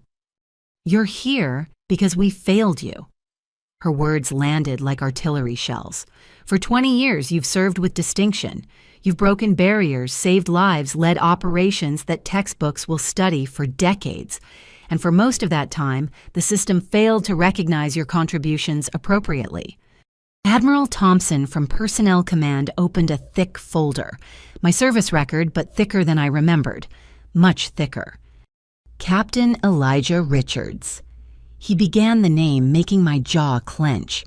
"Your former superior during multiple promotion cycles, currently under investigation for systemic discrimination and conduct unbecoming. Would you like to know what we found?" I nodded, not trusting my voice. "Every single promotion packet you submitted was altered before reaching review boards, achievements minimized, negative performance evaluations that were never filed officially but somehow appeared in your record, recommendations from superior officers that mysteriously vanished." His voice hardened. "You should have been promoted to chief 5 years earlier. Your commission should have come 7 years ago. As for your current rank..." General Williams took over. "We've reviewed comparable service records from your peers. Male SEALs with half your operational experience, fewer decorations, and lesser leadership evaluations who are now captains or even flag officers. The discrimination was systematic, deliberate, and stops today." My hands trembled slightly as the full weight of their words sank in. Years of being passed over, of watching less qualified people advance, of wondering if I simply wasn't good enough despite everything I'd achieved. And all along, it had been deliberate sabotage. "Richards," I managed to ask. "Forced retirement pending criminal charges," Morrison said with satisfaction. "He won't hurt anyone else's career." "But we can't give you back those years," General Williams continued. "What we can do is make it right going forward. Effective immediately, you're promoted to captain with a date of rank backdated 2 years to when you should have received it." Captain, 06. The rank seemed impossible even as she said it. "There's more," Admiral Thompson added. "Your service record qualifies you for flag rank consideration. The Secretary of the Navy has approved advancing you to Rear Admiral lower half as soon as administrative requirements are complete, within the year." The room spun. From commander to admiral in one conversation. It wasn't how the military worked, except apparently when correcting egregious wrongs. I don't know what to say." "Say you'll continue serving." General Williams smiled for the first time. "The Navy needs officers like you in positions where you can effect real change, where you can ensure what happened to you doesn't happen to other deserving sailors." Morrison stood walking to a side table where a garment bag waited. "We took the liberty of having new uniforms prepared. Your promotion ceremony is in 30 minutes. 30 minutes? Quiet ceremony given your operational security requirements, but official, legal, and long overdue." He handed me the bag. "There's a changing room next door. Take your time." Alone in the changing room, I stared at the captain's eagles waiting to replace my commander's oak leaves. 4 stripes for the sleeves. The weight of 20 years of fighting not just enemies overseas, but bias at home settled on my shoulders. A knock interrupted my thoughts. "It's Patricia," General Williams called. "May I—" She entered, closing the door behind her. Out of the formal setting, her expression softened. "I wanted a moment alone," she said. "Woman to woman. I know what you're feeling. The anger at lost years. The imposter syndrome hitting because the promotion feels too fast even though it's actually too late. The weight of representing every woman who'll come after you." "How did you know?" "Because I lived it. Different branch, different era, same battle. Can I help with the insignia?" Together we attached the captain's eagles to my uniform. Her hands were steady where mine shook. "Richards wasn't the only one," she said quietly. "He was just the most egregious. We're cleaning house across all branches. Your case broke it open. Your reputation, your record was so stellar that when investigators started looking, the discrimination was undeniable." "Why didn't anyone stop it sooner?" "Because people like Richards are good at working the system, playing the game just within regulations while destroying careers. But he got greedy with you, blocked too much too obviously. When Admiral Morrison started asking questions after you saved his son, it created a ripple effect." She stepped back, examining the completed uniform. "Perfect. Now let's make history. Again." The ceremony was small but powerful. The service chiefs, Admiral Morrison, and a handful of others witnessed as I took the oath for my new rank. No family, no fanfare, just the weight of justice finally served. Captain Miller, the Secretary of the Navy himself, said afterward, "Your wedding is in 2 weeks." "Yes, sir."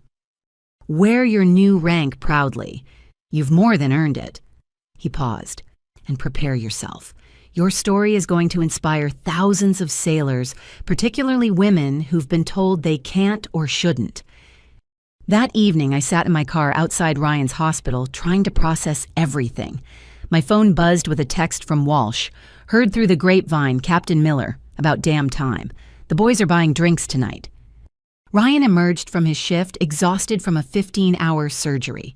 He slid into the passenger seat, then did a double take at my new insignia. "Captain," his eyes widened. How did?" I told him everything. Richard's sabotage, the investigation, the retroactive promotion, the flag rank waiting in the wings. He listened without interrupting his expression, cycling through anger, pride, and protective fury. "That bastard stole years from you," he said finally. "Promotions you earned, positions you deserved, money you should have made. But I still did the missions, still saved lives, still proved them wrong." I touched the eagles on my collar. "And now I'll be in a position to make sure it doesn't happen to anyone else." "Admiral Miller," he tried the title, smiling. "My wife the Admiral. Your father's head might actually explode." The thought sobered me. In 2 weeks, I'd walk down the aisle wearing captain's eagles that should have been mine years ago, with Admiral stars waiting in the future. Dad would see it as more evidence of my choosing career over family. He'd never understand that without the career, without proving myself against every obstacle, I wouldn't be the person worthy of the love I'd found. Let him be shocked, I decided.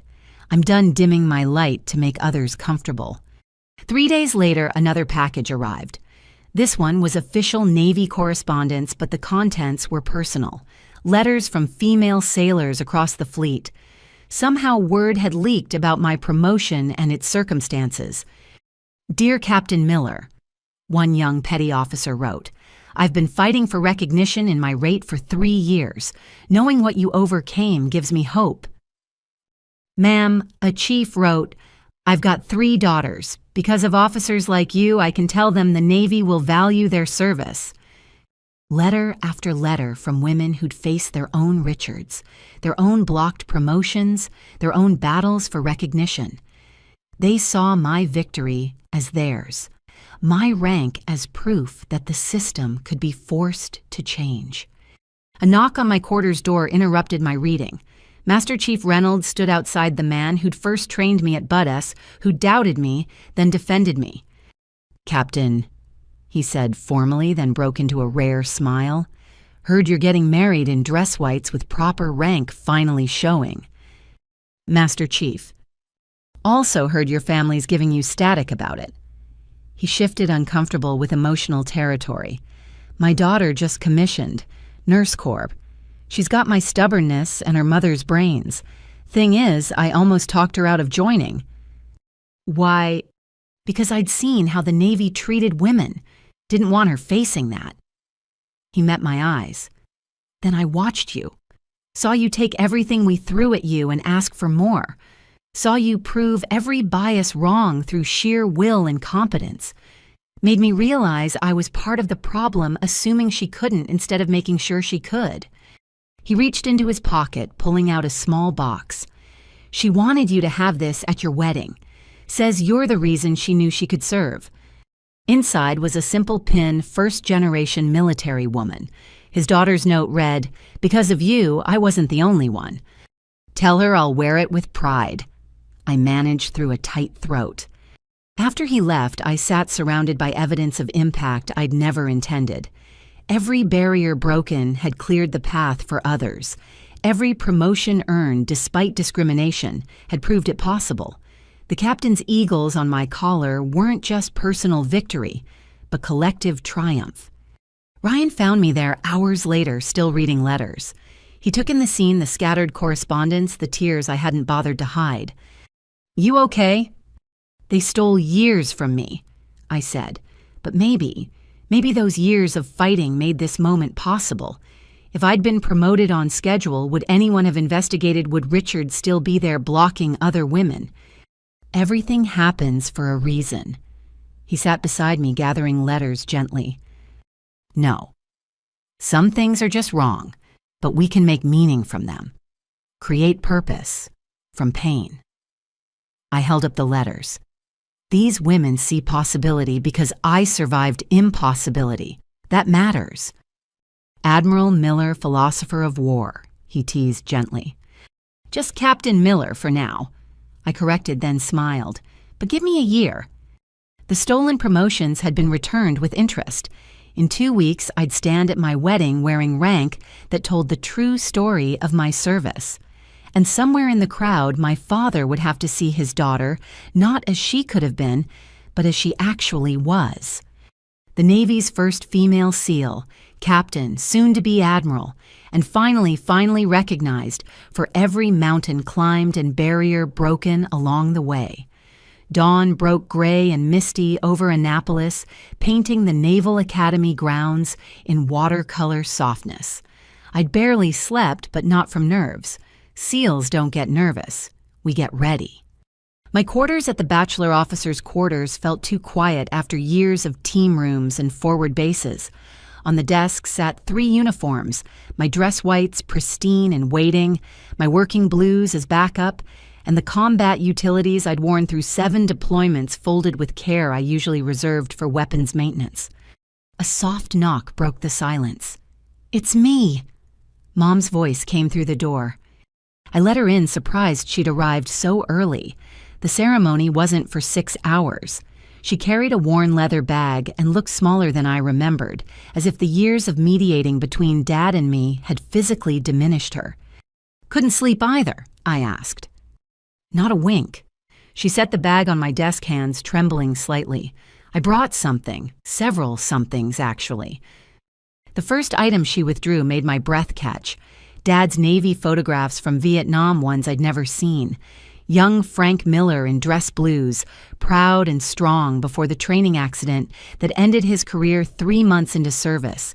His face held the same determination I saw in my mirror every morning. "He was so excited," Mom said softly. "Grew up poor, saw the Navy as his chance to be something more. When the injury happened during a training exercise, medical discharge, his only option, it broke something in him. He never told me he was injured in training. Too ashamed. Felt he'd failed before even getting a chance to serve properly. Came home to Iowa, married me, had you girls. but he never stopped feeling like he'd let everyone down. She touched one photo gently. When you joined, it was like watching his dream and his nightmare combined.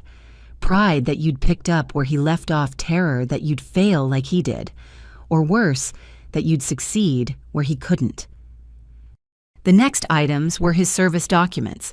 I read through them, seeing my father's story properly for the first time. Honor graduate from basic training, selected for advanced electronics school. Glowing evaluations before the accident that crushed 3 vertebrae and left him with permanent limitations. Why didn't he ever tell me this? Because Frank Miller doesn't do vulnerable. He does angry, stubborn, protective, but not vulnerable. Mom pulled out another envelope. This came yesterday. He doesn't know I took it. Inside was a printed email to Dad from someone named Marcus Webb. It took me a moment to place the name one of his construction crew. The email contained a link to a news article about my promotion to captain, with Webb's note, "Boss saw this about your daughter. You must be so proud. What an incredible achievement." Dad's response, sent at 3 a.m, was brief. "She earned it. Every bit of it. Frank." "He's trying," Mom said. "In his broken way, he's trying to understand who you've become, but 20 years of patterns don't change overnight." "Is he coming today?" "I don't know, sweetheart. He put on his suit this morning, then took it off, then put it on again. He was sitting in the garage when I left holding that shadow box he sent you." A harder knock interrupted us. "Miller, you decent!"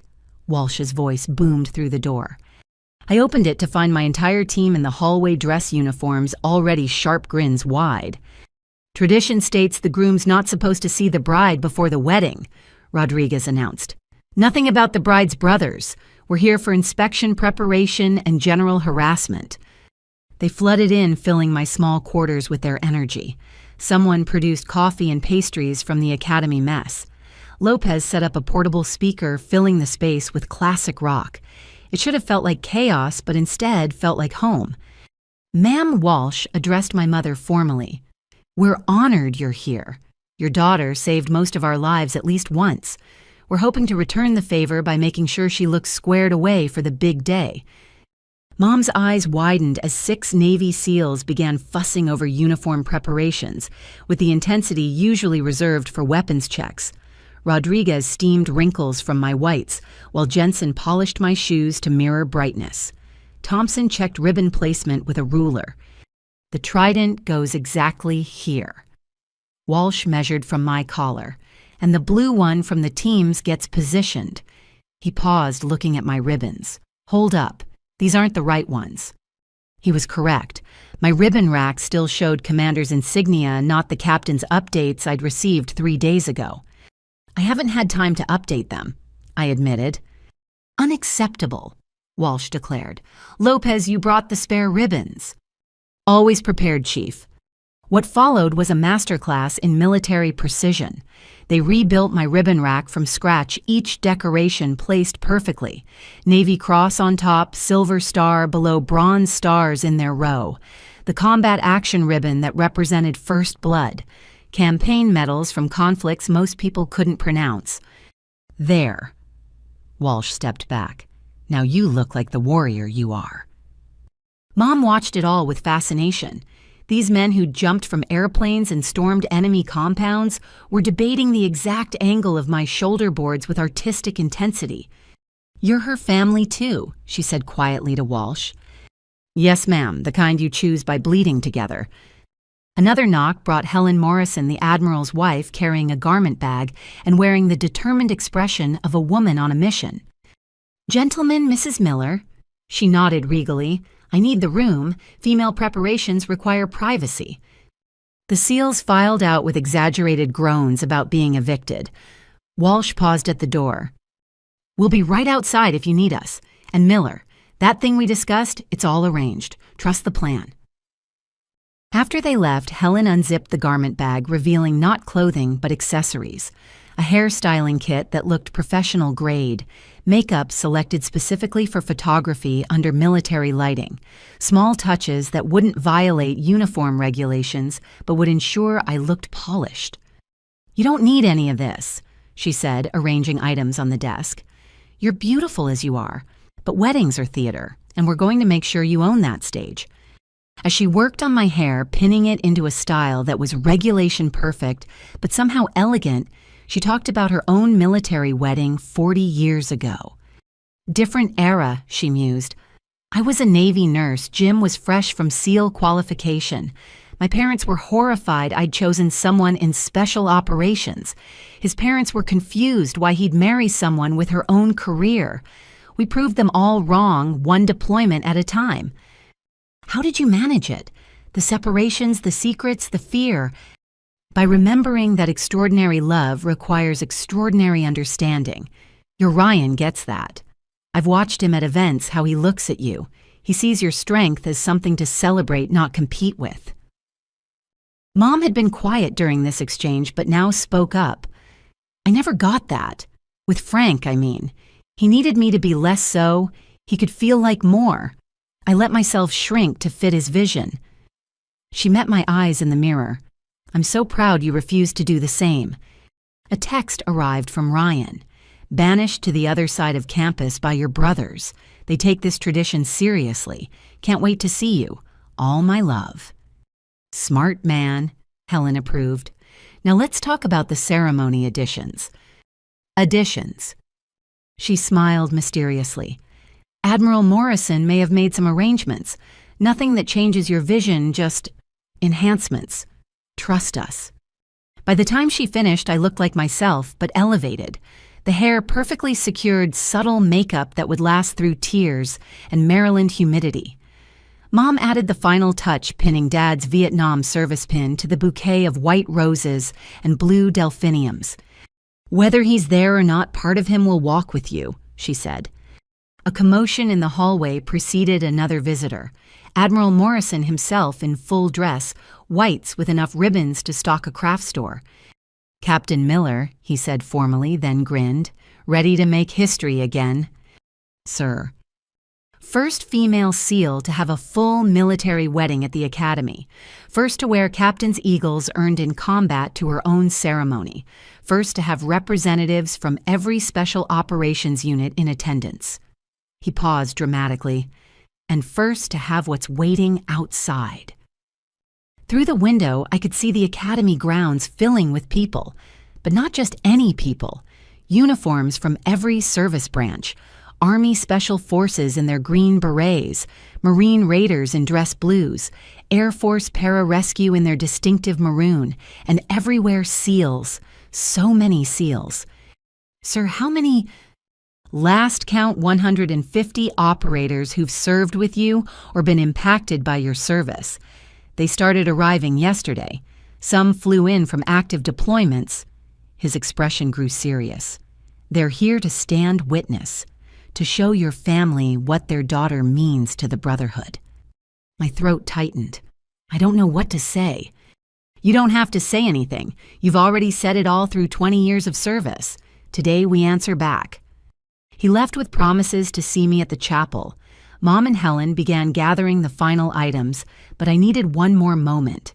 At my desk, I opened the drawer containing letters from female sailors, my first challenge coin, and a photo from Hell Week of my boat crew carrying logs through the surf. A final knock gentler than the others. I opened the door to find a young female ensign in dress whites, ribbons, sparse but stance proud.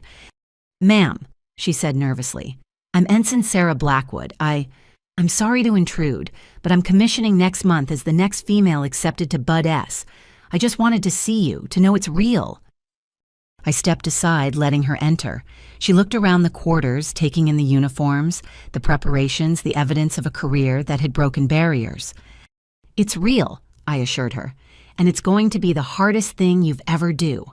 They'll expect you to fail. Some will want you to fail, but you'll have something I didn't."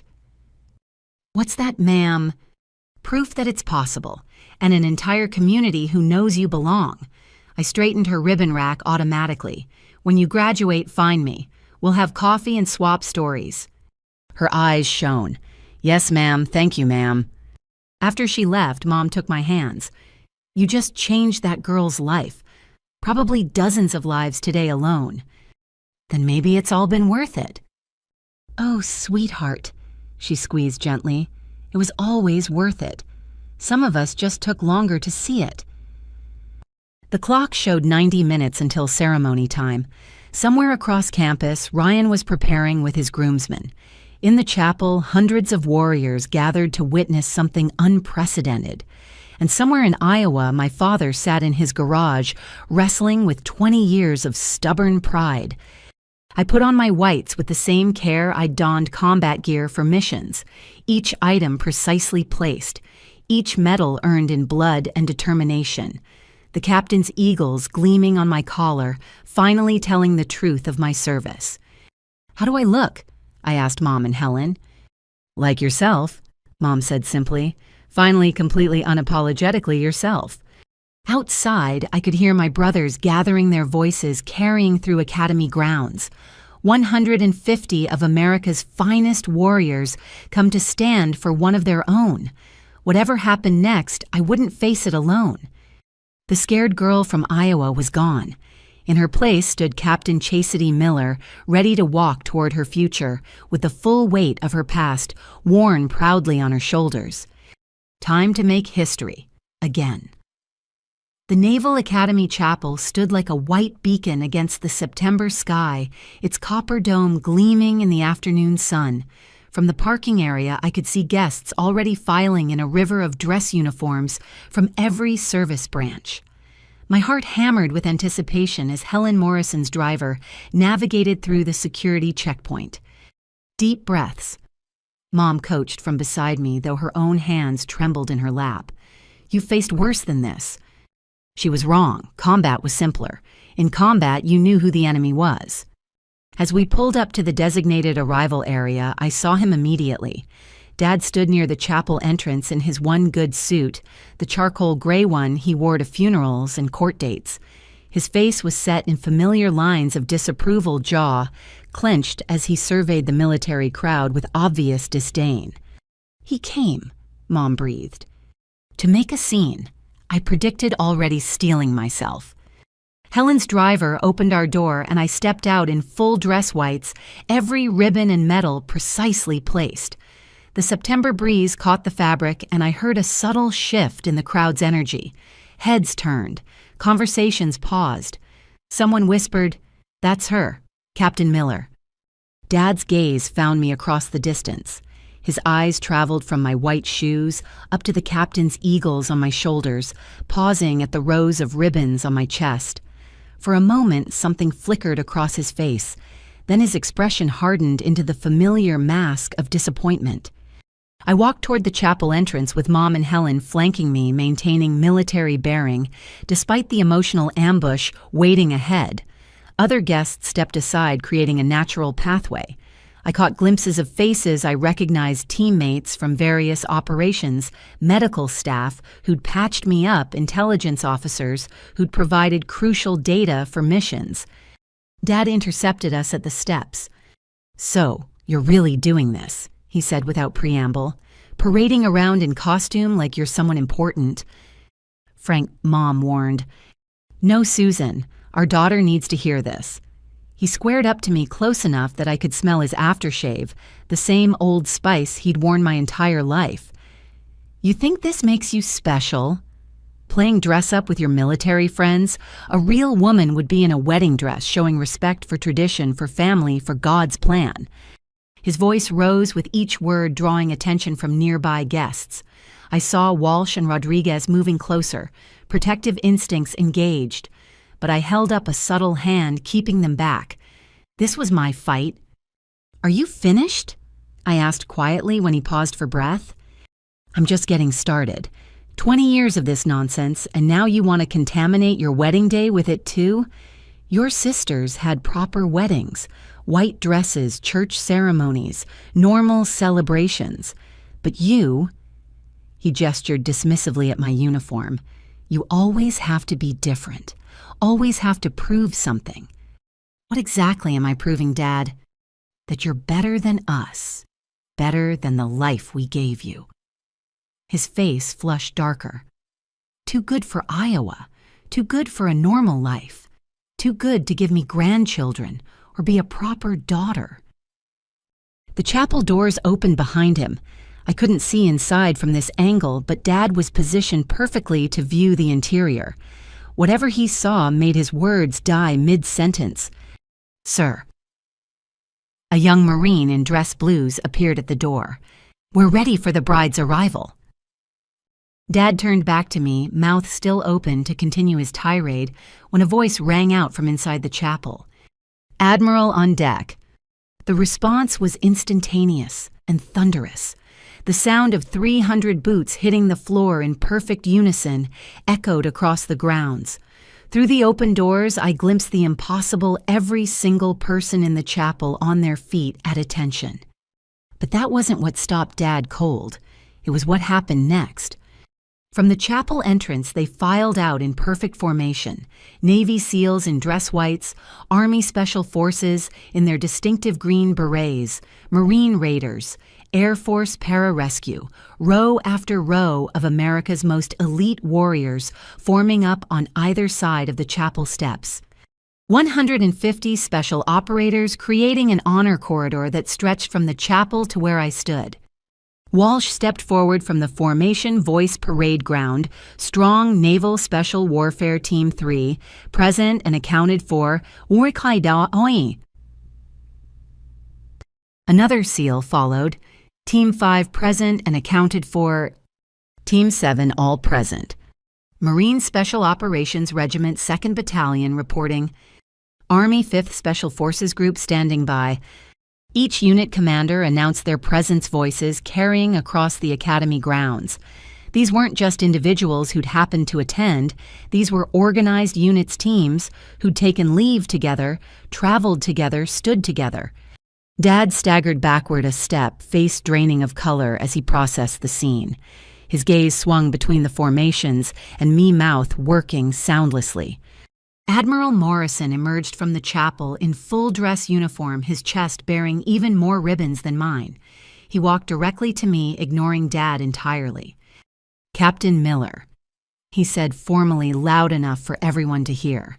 "Your command is assembled and awaiting your arrival." "My command, Admiral." A slight smile touched his weathered face. "Every operator here has served with you, been saved by you, or inspired by you. They've requested the honor of standing witness to your marriage." He paused, letting the weight of his words settle. "We've had presidents and foreign dignitaries married in this chapel, Captain, but we've never had this many warriors volunteer to attend. You've united the special operations community in a way I've never seen." He turned slightly, finally acknowledging Dad's presence. "Mr. Miller, I presume I'm Admiral James Morrison, Commander, Naval Special Warfare. Your daughter saved my son's life in Afghanistan. She's also personally responsible for rescuing over 200 civilians from combat zones, eliminating threats to national security I can't discuss, and paving the way for every woman who will follow her into special operations." Dad's mouth opened, closed, opened again. No sound emerged. Morrison continued relentlessly. "The ribbons on her chest represent valor most people can't imagine. That Navy Cross awarded for actions so classified, we can't tell you what she did, only that she saved an entire platoon. The Silver Star earned while wounded, continuing to fight while bleeding out to ensure her team's survival. Each ribbon is a story of courage that would break lesser people." I didn't. Dad's voice came out strangled. "No, sir, you didn't know, because Captain Miller never told you. Heroes rarely brag about their heroism." Morrison's tone carried judgment wrapped in military courtesy. "Now, if you'll excuse us, we have a ceremony to commence." But the surprises weren't done. Senator Hayes appeared next, somehow managing to look both paternal and politically powerful in his tailored suit. "Ah, Mr. Miller," he said smoothly. "William Hayes. I've heard so much about you from Chastity, all she's overcome to get here today." The subtle emphasis on overcome wasn't lost on anyone. "As chairman of the Armed Services Committee, I want to personally thank you for raising such an exceptional American hero. The nation owes you a debt for your daughter's service." Dad looked like he'd been hit by a truck. The construction foreman who ruled his small domain with iron authority was suddenly faced with power he couldn't comprehend. Admirals and senators speaking to him, 300 warriors standing at attention, his youngest daughter at the center of it all. Amy and Jessica had arrived at some point hovering near the parking area. Their faces showed the same shock as Dad's mascara, already running as they took in the scene. "Chastity," Jessica called out tentatively. Are all these people here for you?" Rodriguez couldn't help himself. "Every one of us, ma'am. Your sister's a legend in our community." "The ghost of Kandahar," someone called out from formation. "Angel of Ramadi," another voice added. "First female trident. Best point operator in the teams." The tributes came from throughout the formation warriors, who never praised lightly, offering testimonies to my service. Each declaration hit Dad like a physical blow truth, destroying 20 years of dismissive assumptions.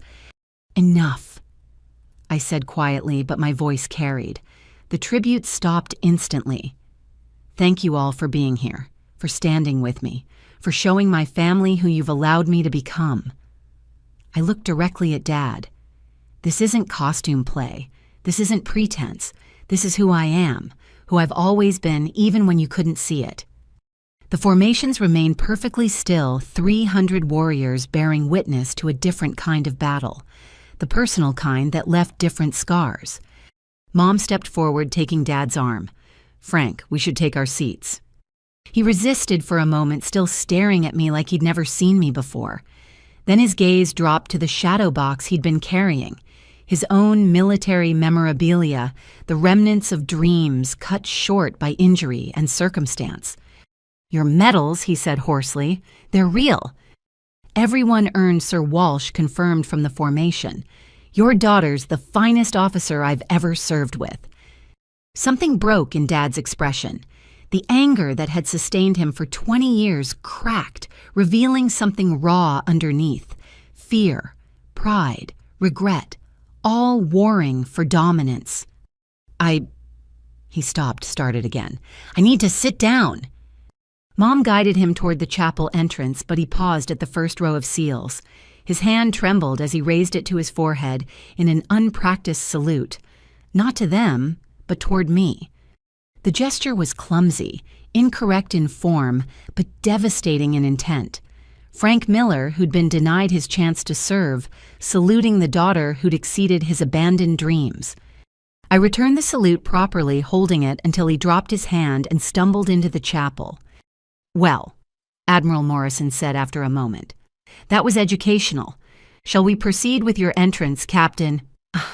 The formations shifted, creating the honor corridor I'd walk through, but I needed one more moment.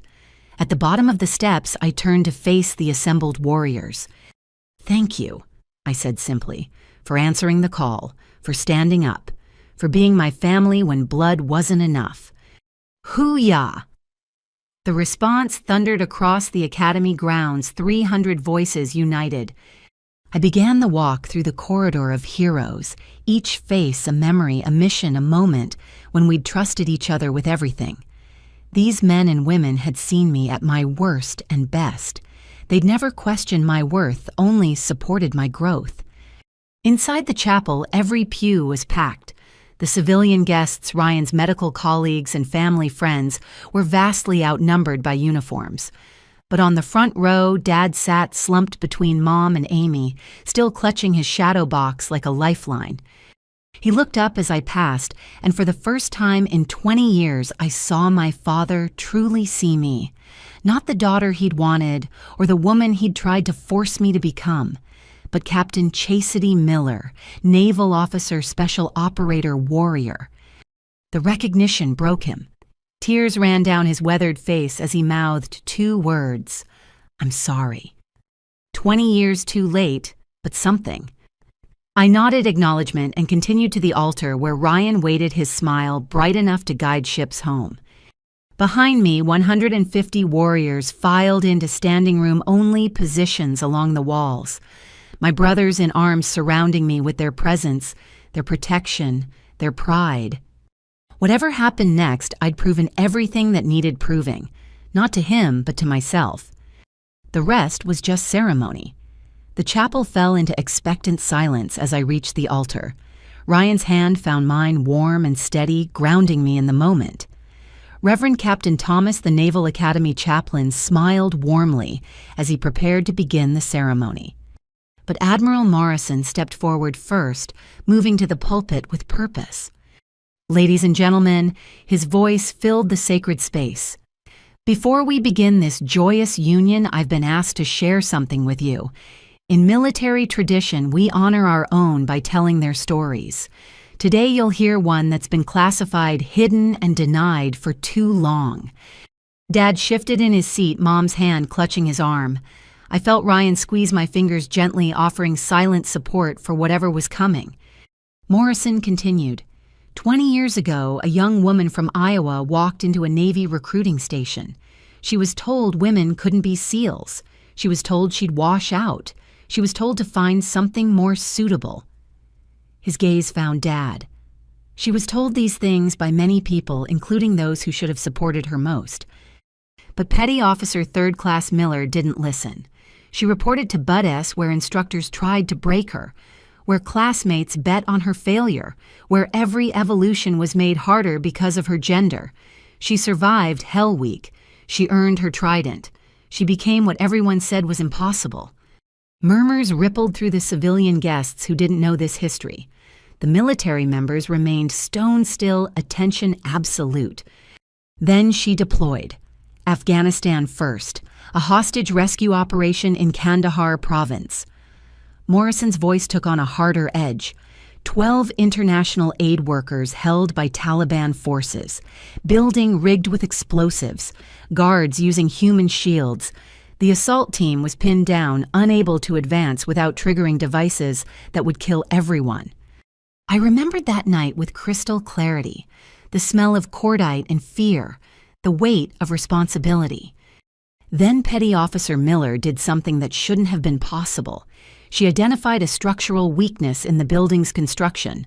While under fire, she scaled the exterior wall, entered through a damaged roof section, and eliminated 6 guards in absolute silence. She then guided the hostages out through the same route while her team provided cover. 12 lives saved, 6 enemy combatants eliminated, 0 friendly casualties.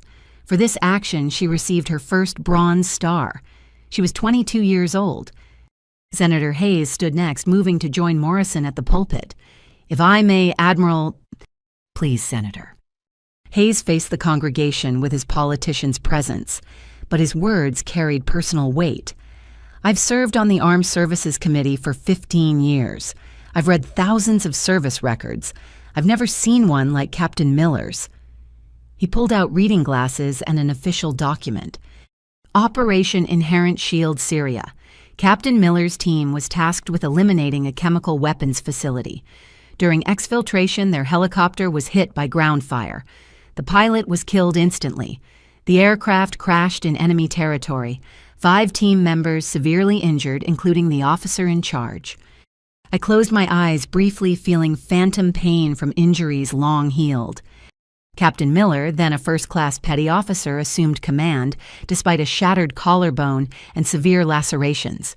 She established a defensive position, administered medical aid, and coordinated close air support while fighting off repeated enemy assaults. When rescue arrived 6 hours later, every American was still alive. The chemical weapons facility was destroyed. 32 enemy fighters were confirmed killed, majority by Miller's direct action. For this, she received the Silver Star. The citation was edited down from a higher award due to administrative concerns. We now know those concerns were one man's prejudice against promoting a female SEAL. Gasps came from the civilian section. Amy had her hand pressed to her mouth. Jessica stared at me like she'd never seen me before. Dad sat, rigid tears streaming down his face. But that's not why we're telling you this, Hayes continued. We're telling you because Captain Miller never has. In 20 years of extraordinary service, she's never once complained about missed promotions, denied recognition, or systemic discrimination. She simply continued serving, saving lives, protecting America's interests in places we can't even name. Admiral Morrison took over again. Ramadi, Iraq, Captain Miller identified and neutralized an entire insurgent cell, planning attacks on schools. 43 children's lives saved. Somalia. She led a raid that rescued a kidnapped American diplomat, carrying him 2 miles to extraction while wounded. Yemen. Classified operation that prevented, well, I can't tell you what it prevented, but Homeland Security was preserved. Lebanon. Syria again. Afghanistan multiple times, each deployment adding to a record of valor that stands unique in naval special warfare history. He paused, letting the weight settle over the chapel. Which brings us to one particular mission, Afghanistan Forward Operating Base Chapman. A routine patrol turned into complex ambush, multiple casualties. Among the wounded was Lieutenant James Morrison, my son. The Admiral's voice caught slightly. Helen Morrison in the front row wiped her eyes. He was exposed, bleeding out, direct enemy fire, making rescue impossible. Captain Miller, then Petty Officer Miller, broke cover, crossed 75 meters of open ground under heavy machine gun and RPG fire. She reached my son, threw him over her shoulders, and carried him to safety while engaging enemy positions. The medical officer said 5 more minutes would have been too late. My son lived because Captain Miller valued his life above her own. When I tried to thank her later, she said she was just doing her job, as if heroism were routine, as if sacrifice were standard operating procedure. Morrison stepped down from the pulpit, walked to where I stood, and did something that stopped my heart. He removed his own Navy Cross from his uniform and held it up. This was awarded to me for actions in Desert Storm. It pales compared to what you've earned. He turned to face the congregation. Captain Miller wears the Navy Cross, the service's second highest decoration. She should be wearing the Medal of Honor. The only reason she isn't is because the operation where she earned it remains classified. A sound escaped Dad's throat, audible in the chapel's acoustics. Raw pain mixed with pride too long denied. 47 successful operations. Morrison continued. Over 200 confirmed lives saved. First woman to complete SEAL training. First to deploy with teams. First to lead operations. And despite facing discrimination that would break most people, never once compromising her integrity or commitment. Senator Hayes returned to the pulpit. There's one more thing. Captain Miller, would you please stand and turn to face the congregation? I did, feeling exposed in a way combat never achieved. 300 faces looked back at me, but I focused on my family. Mom openly weeping, Amy and Jessica clutching each other, and Dad stood. Slowly, painfully, like Atlas, shouldering the world. His shadow box fell forgotten to the pew as he raised his hand in a proper salute. This time, the form was correct. He'd been practicing. One by one, every military member in the chapel stood and saluted. 300 warriors rendering honors to one of their own. The civilian guests rose as well, hands over hearts, Ryan's medical colleagues who'd heard him speak of me, but never knew the full truth. Captain Chastity Miller. Senator Hayes said formally, "Your nation thanks you for your service, your sacrifices, your silence when you could have screamed about injustice, your persistence when everything said quit. You represent the best of America's warrior tradition." He nodded to someone in the back. The chapel doors opened and a Marine honor guard entered in perfect formation. They marched to the altar, executed precise facing movements, and presented arms. The lead Marine spoke in a voice that carried centuries of tradition. By order of the President of the United States and the Commandant of the Marine Corps, Captain Miller is hereby recognized as an honorary Marine Raider with all privileges and responsibilities thereof. He presented a ceremonial K-bar knife, the Marine's signature blade handle, first.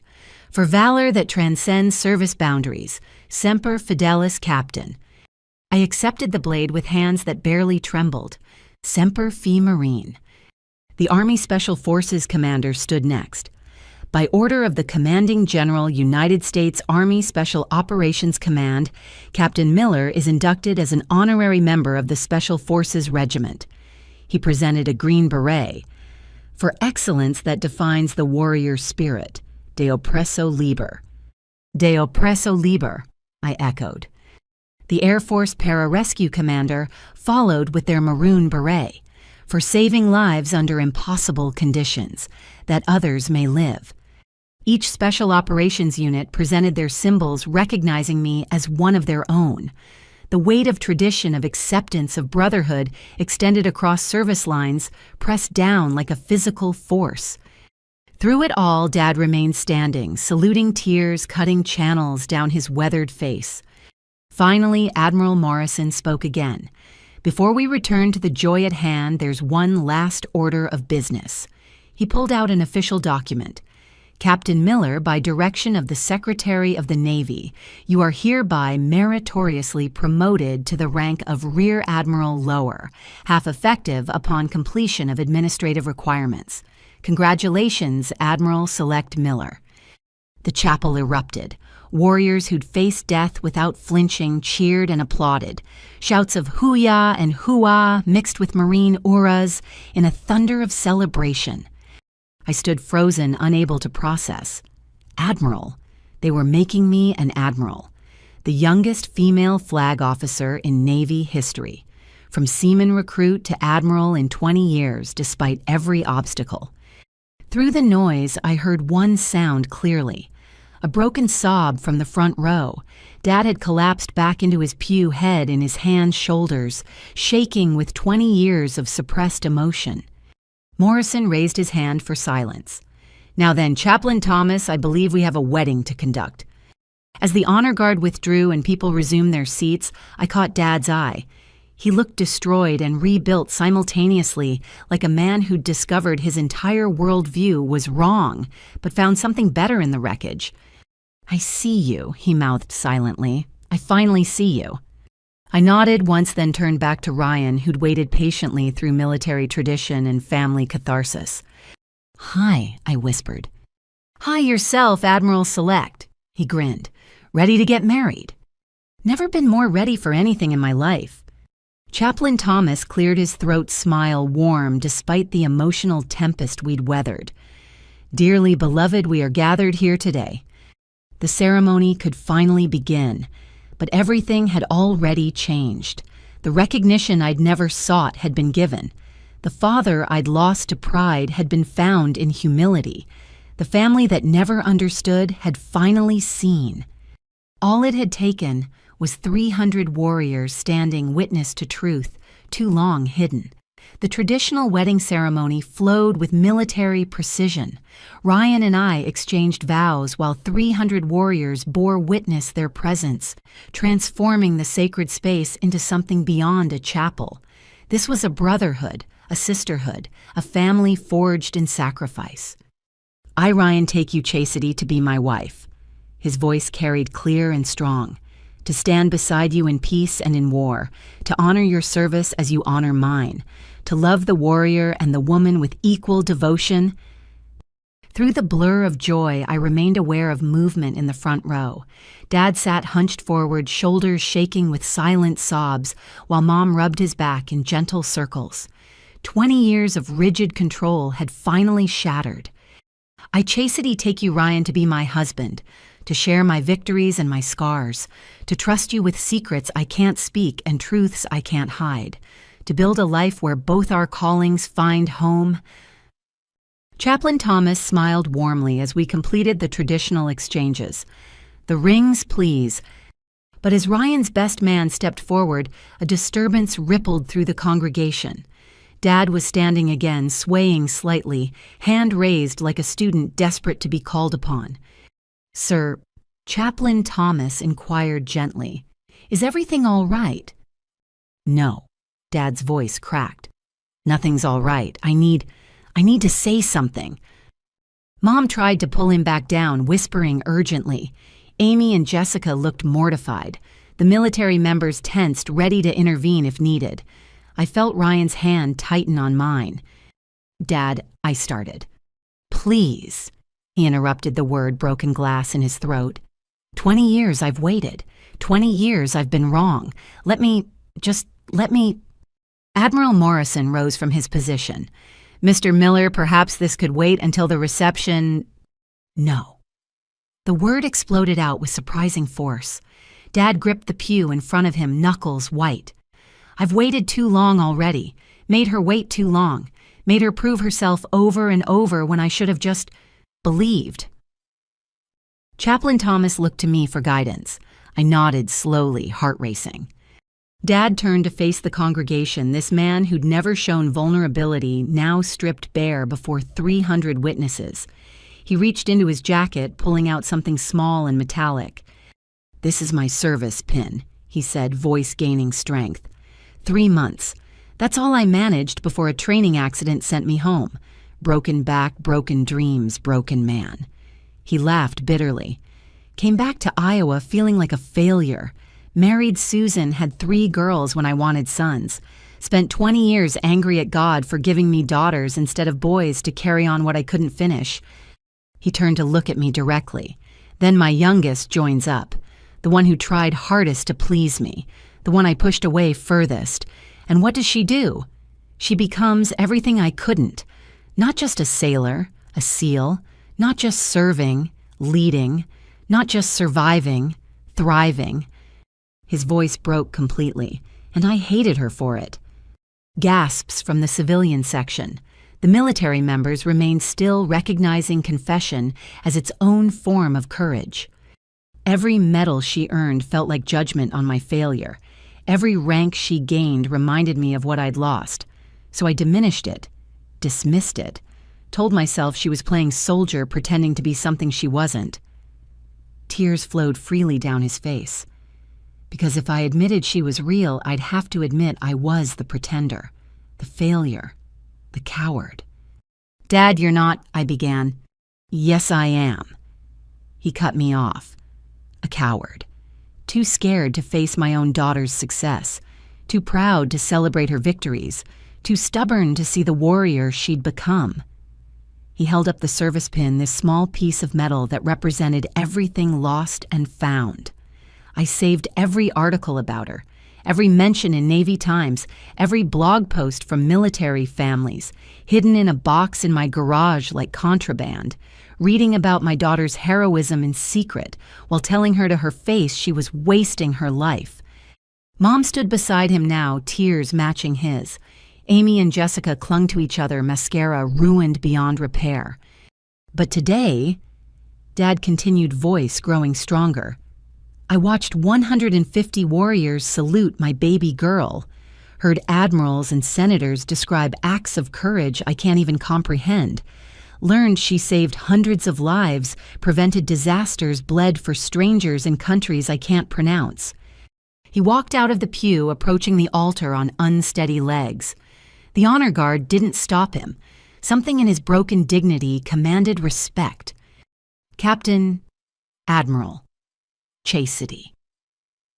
He stood before me, this man who'd towered over my childhood, now seeming small and fragile. I failed you.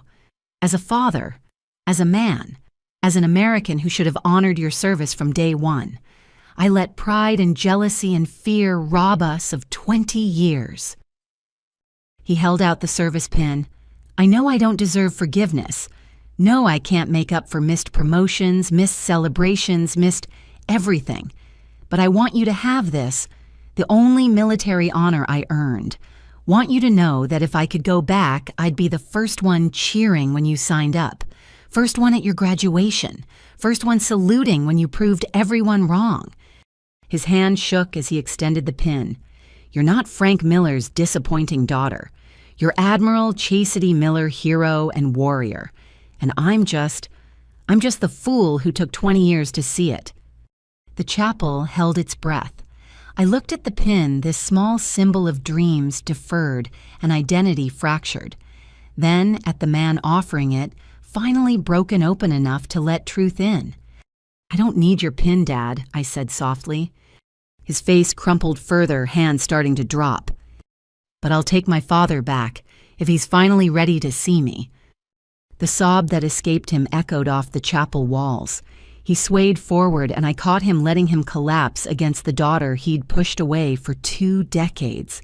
His tears soaked into my dress whites, and I held him while he shook apart. I'm sorry," he whispered over and over. "So sorry, my warrior girl, my hero, I'm so sorry." Behind him, the congregation blurred through my own tears. Ryan stood patient and understanding, knowing this reconciliation was as important as any vow we'd exchange. The military members watched with approval, recognizing redemption when they saw it. Finally, Dad pulled back, trying to compose himself. He looked around the chapel, taking in the faces of those who'd stood where he'd failed. "You protected her," he addressed the military members. "We're her family when I wouldn't be. Thank you. Thank all of you." He turned to Walsh and my SEAL team. "You believed in her when her own father didn't. I owe you everything."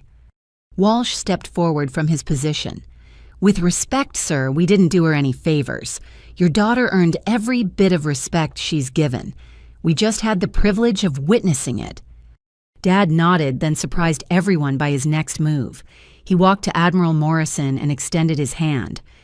"Admiral, I understand your son serves because of my daughter's actions. I'd like to learn more about all of it. The missions you can talk about, the ones you can't, the daughter I never knew." His voice steadied with new purpose. "I've got years of ignorance to overcome. Could you help me understand?" Morrison shook his hand firmly. "Mr. Miller, educating families about their heroes' service is part of our mission. I'll personally ensure you learn everything classification allows." Dad returned to me, standing straighter despite tear-stained cheeks. He unpinned the Vietnam service pin from his jacket. "I know you're wearing it on your bouquet," he said, "but could you wear it on your uniform? Just for today, let an old fool pretend he contributed something to the warrior you became." I took the pin, attaching it beneath my ribbons where regulations allowed personal items. "You contributed more than you know, Dad. The determination you showed despite injury, the way you built a business from nothing, the stubbornness that drove me crazy, I inherited all of that. Used it to survive Hell Week, complete missions, keep pushing when everything said quit. You got the best parts," he said roughly, "left the worst behind." "I got all of it, just learned to aim it better." He laughed through tears, the sound rusty but real. Then with dignity that transcended his breaking, he returned to his pew, but not before stopping to salute me properly, holding it until I returned the gesture. "Now then," Chaplain Thomas said gently, "shall we continue with the rings?" The rest of the ceremony flowed like water, returning to its course. Rings exchanged vows, completed pronouncements made. But when Chaplain Thomas announced, "You may kiss your bride," the chapel erupted in celebration that went beyond normal wedding joy. This was recognition of something greater. Love found despite odds, family redeemed through truth, a warrior finally fully seen by all who mattered. As Ryan and I turned to face the congregation as husband and wife, the military members snapped to attention. One voice rang out. "Ladies and gentlemen, Mr. and Mrs. Ryan Hayes and Admiral-Select Chastity Miller. Lenses." The roar that followed could have been heard at Quantico. Warriors who'd faced death without flinching cheered themselves hoarse. Dad stood in the front row applauding until his hands had to hurt, tears still flowing, but mixed now with a pride 20 years overdue. We processed down the aisle through an arch of raised swords tradition, and transformation merged into one perfect moment. At the chapel door, I paused, looking back at the sacred space where so much had shifted. Dad caught my eye across the distance, raised his hand to his heart, mouthed, "My hero." 20 years late, but finally home. The reception hall at the Naval Academy gleamed with military precision and wedding elegance combined. Round tables draped in navy and gold hosted groups that would never naturally mix Navy SEALs, sharing stories with Ryan's surgical colleagues, Marine raiders comparing notes with Senator Hayes's political associates, my Iowa relatives surrounded by more brass than they'd seen in their entire lives. At the head table, I finally had a moment to breathe. Ryan's hand found mine under the tablecloth thumb, tracing gentle circles on my palm. "How are you holding up, Admiral?" he murmured. "Still processing," I admitted. 20 years of fighting for recognition I told myself I didn't need. And then everyone saw you at once. The reception flowed with surprising ease. Admiral Morrison had arranged for a military coordinator who seamlessly blended traditions. The cake cutting with Ryan's grandfather's Marine Corps sword. Toasts that ranged from Walsh's hilarious and heavily edited training stories to Helen Morrison's elegant welcome to the military spouse community. But I kept watching Dad. He sat at the family table like a man reborn, leaning forward to catch every word as various operators stopped by to share sanitized stories about my service. Each tale seemed to rebuild him, replacing 20 years of willful ignorance with pride that threatened to burst from his chest. The traditional father-daughter dance approached with all the subtlety of an incoming missile. The band leader, a Navy musician, announced it with careful diplomacy. "Ladies and gentlemen, we invite the father of the bride and Admiral Select Miller to share their dance." Dad rose immediately, crossing to me with purpose that reminded me he'd once been military himself, however briefly. He extended his hand formally. "May I have this dance, Admiral?" "Just chastity, Dad. I'm just chastity." "No," he said firmly. "You're never just anything again, not to me." We moved on to the dance floor as the opening notes of My Girl began his choice communicated to the band without my knowledge. His hand on my waist trembled slightly, whether from emotion or age I couldn't tell. "I used to dance with you standing on my feet," he said quietly. "Remember you were maybe 4, demanded to dance at Amy's birthday party." "I remember." "Even then you were determined, wouldn't let me stop until you'd learned the basic steps." His voice roughened. "Should have seen it then. The warrior you'd become.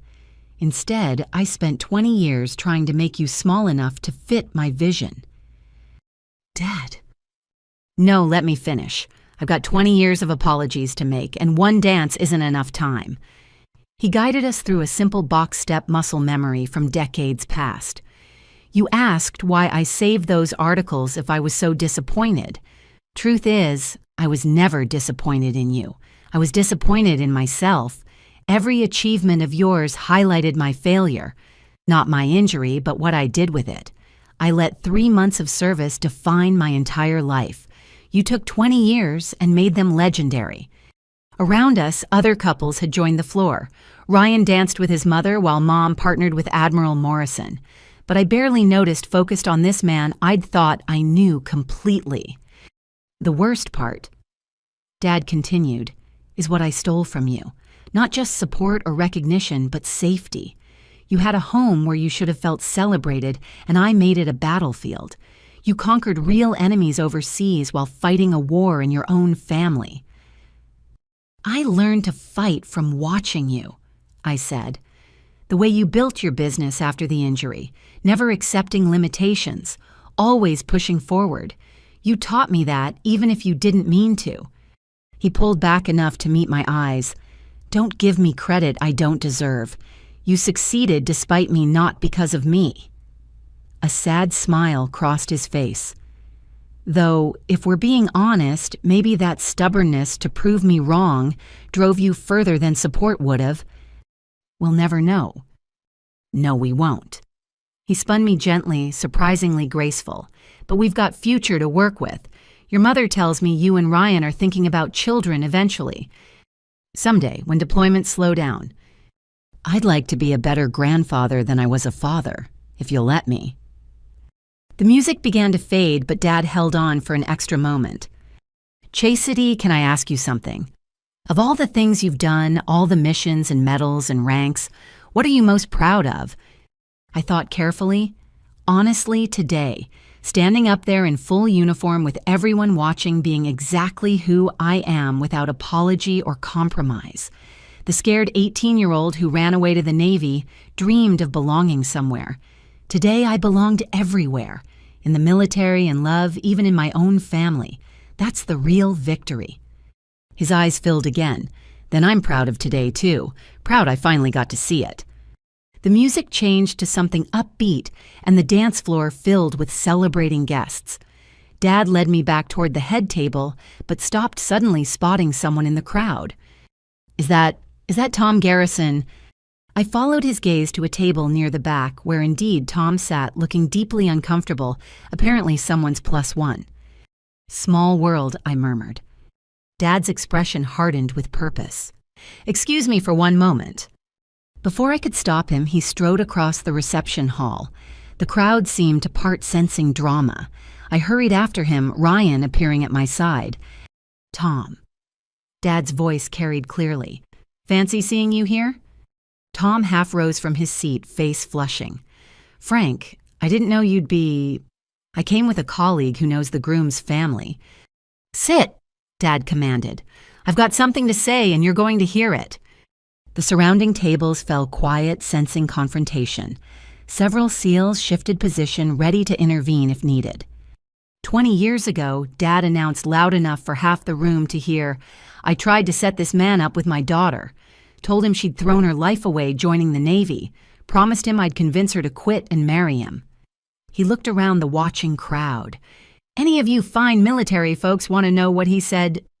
"Frank, please," Tom squirmed.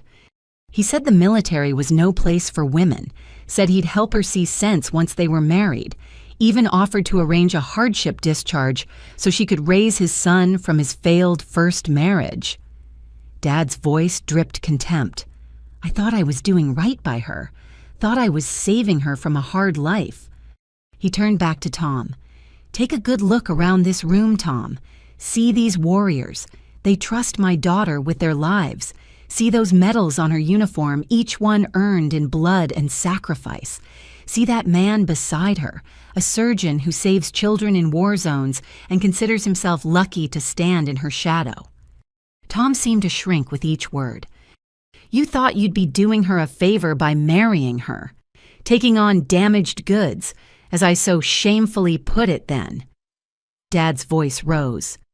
"The only damaged goods in that restaurant 20 years ago were the two of us, small men trying to make her smaller. Thank God she was too strong for our poison." "Dad," I touched his arm, "he's not worth this energy." "You're right," Dad agreed. "But I need to say it. Need everyone to know how wrong I was, how magnificent you were for refusing our pathetic offer." He looked at Tom one last time. "Get out. This is a celebration for heroes and you don't qualify." Tom fled, literally abandoning his table mates and heading for the exit. The room erupted in applause and laughter.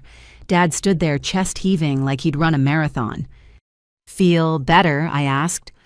20 years better," he admitted.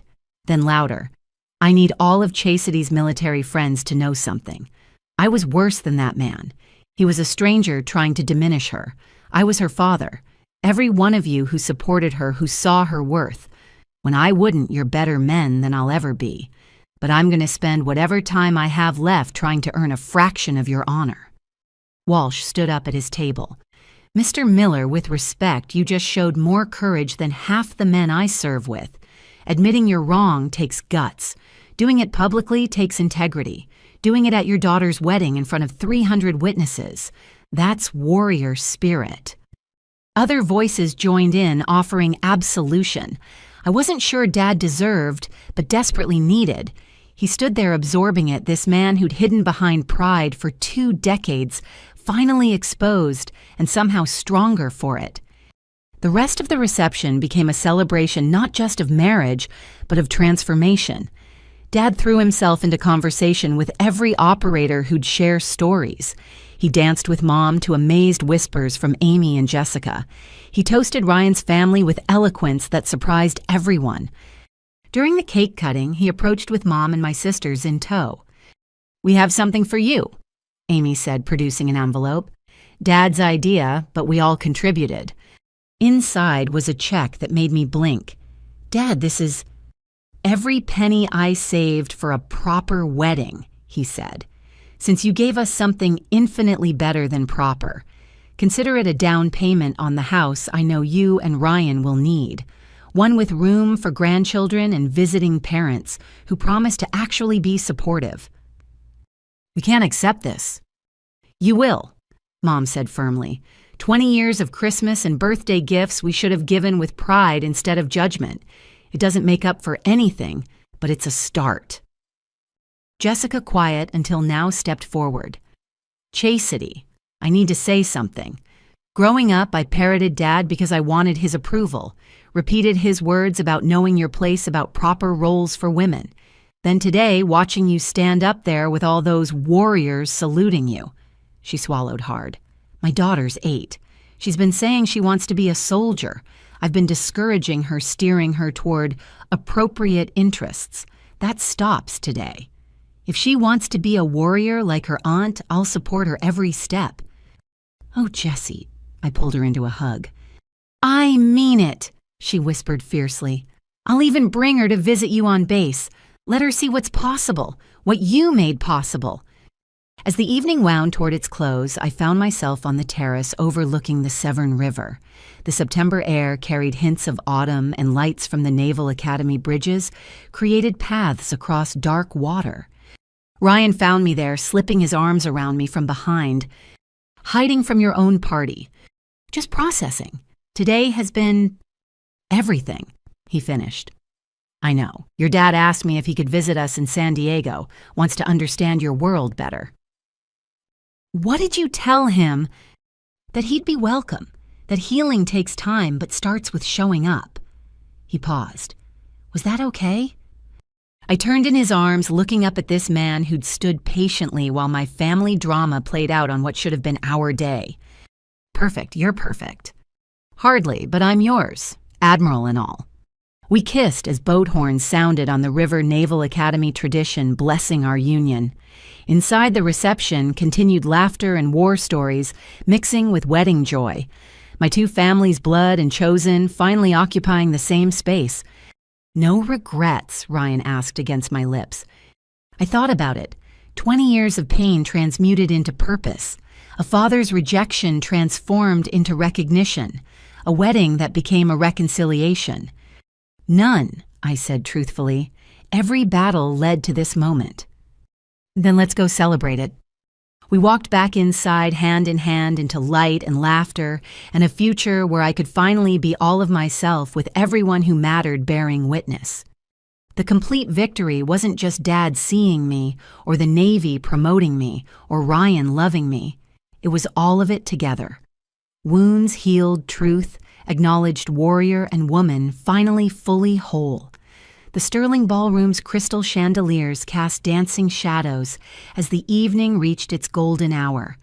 The formal toasts were complete, the cake demolished by hungry operators, and now the reception had settled into that perfect wedding rhythm of laughter, stories, and celebration. Ladies and gentlemen, the bandleader announced, please join the bride and groom on the dance floor. Ryan led me out as the opening notes of At Last by Etta James filled the space. We'd chosen it together, the lyrics speaking to our journey of finding each other after our separate battles. You know, Ryan murmured as we swayed, when I met you in that hospital, I never imagined this. A room full of SEAL senators and family drama. A woman who could unite them all, who could take 20 years of pain and transform it into... He gestured at the scene around us.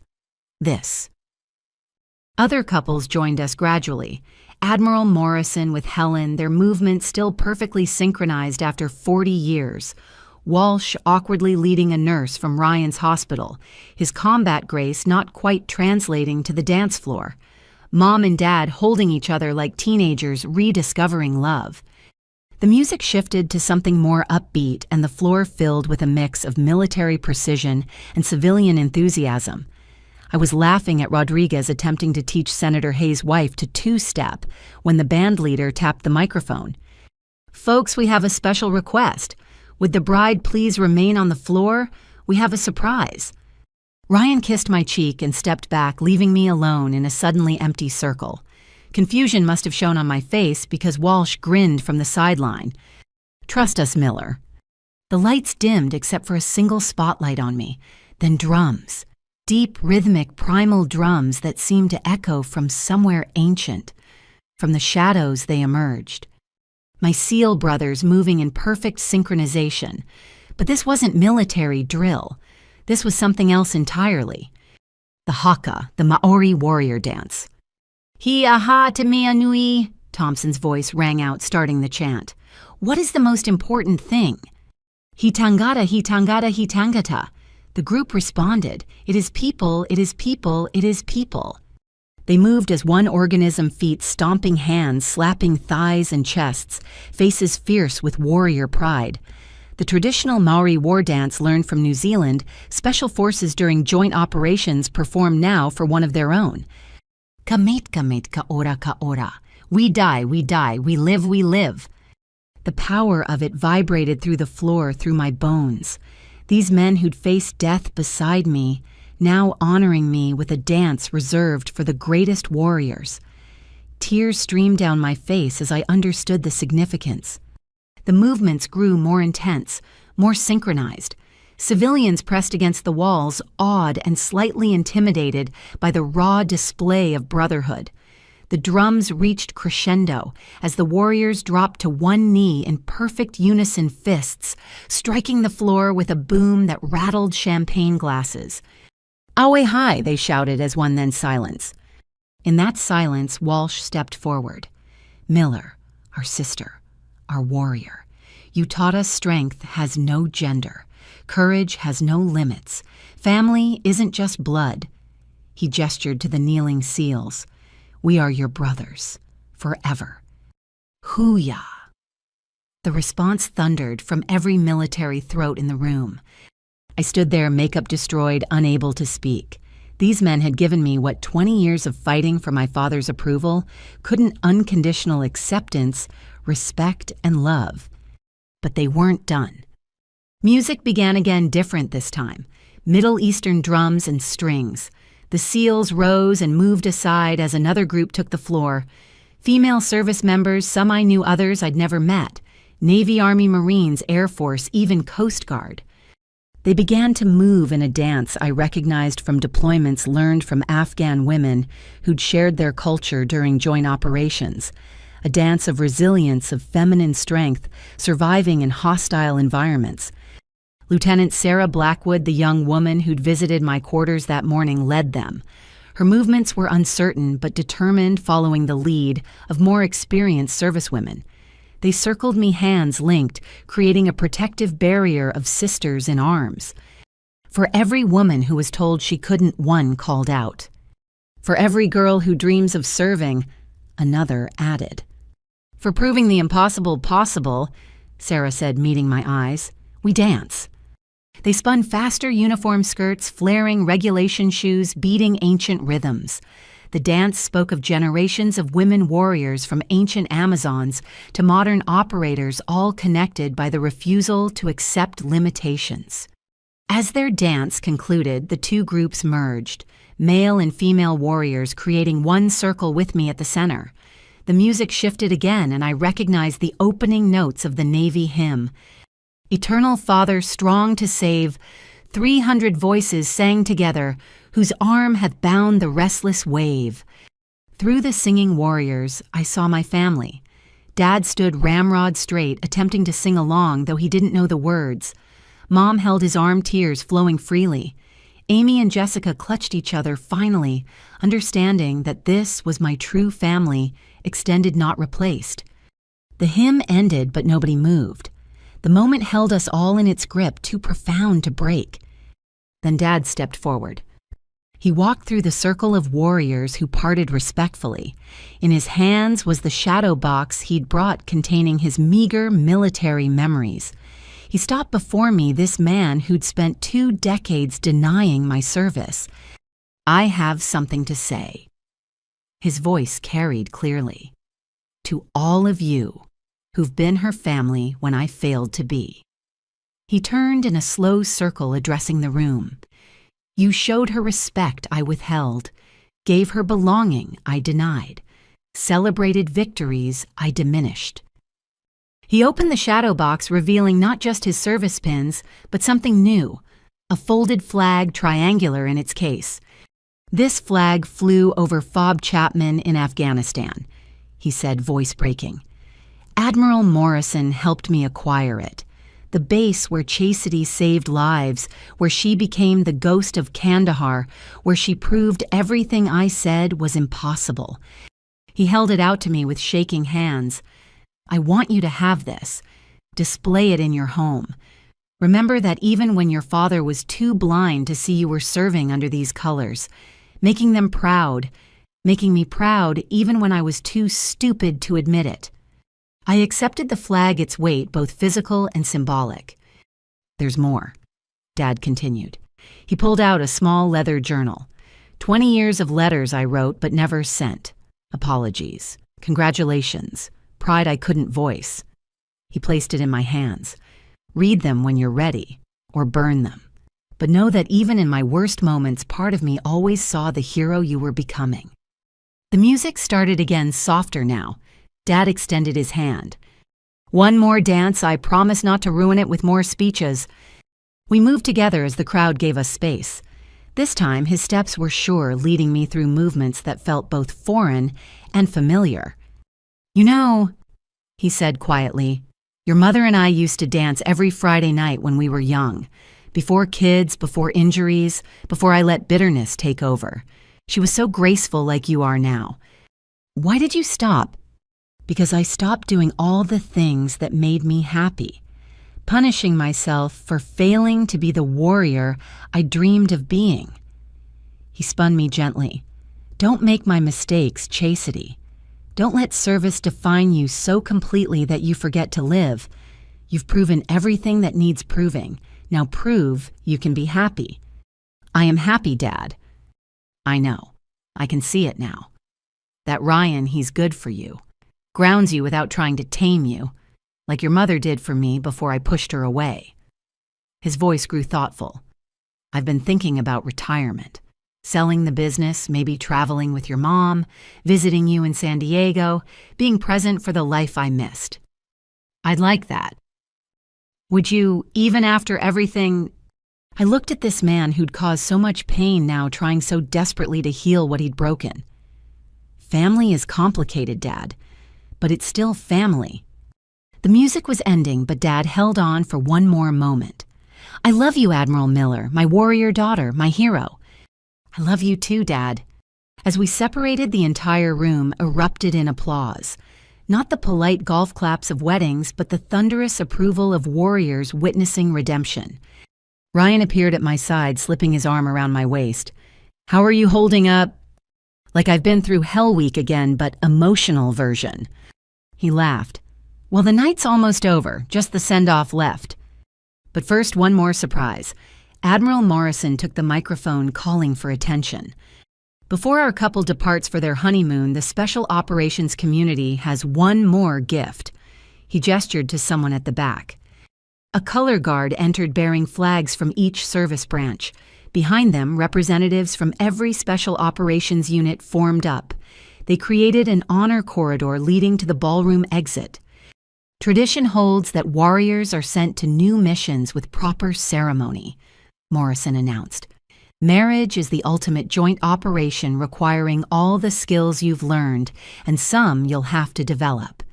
Captain Miller, Mr. Hayes, your mission awaits. Ryan and I linked hands, moving toward the corridor. As we passed each group, they called out, Navy SEALs, fair winds and following seas. Army Special Forces de Oppresso Liber. Marine Raiders Spiritus Invictus. Air Force Special Tactics first there. At the end of the corridor, my team waited. Walsh stepped forward with a final gift, a paddle traditional SEAL memorabilia with brass plaques from every operation we'd shared. So you never forget where you came from, he said gruffly, or who's got your six, no matter where life takes you. I hugged him fiercely, this brother in everything but blood. We passed through the honor guard into the September night. Behind us, 300 voices rose in the warrior cry that transcended service branches. Hoo-yah! But the most important voice was quieter. Dad stood at the doorway, Mom beside him, both waving like parents sending their child to first day of school. "Make us proud," he called out. I laughed through tears, waving back. "Already did, Dad. Already did." As our car pulled away from the Naval Academy, I looked back at the chapel illuminated against the darkness. Today had rewritten 20 years of pain into a story of triumph. The girl who'd run away to find belonging had discovered it everywhere in the teams, who bled beside her, in the man who loved her completely, and finally in the family who'd learned to see her truly. The dance was over. The real journey together had just begun.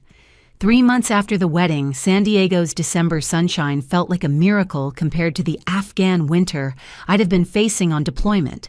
Instead of planning operations, I stood in our new home's nursery painting walls, soft sea glass green, while Etta James played through the speakers.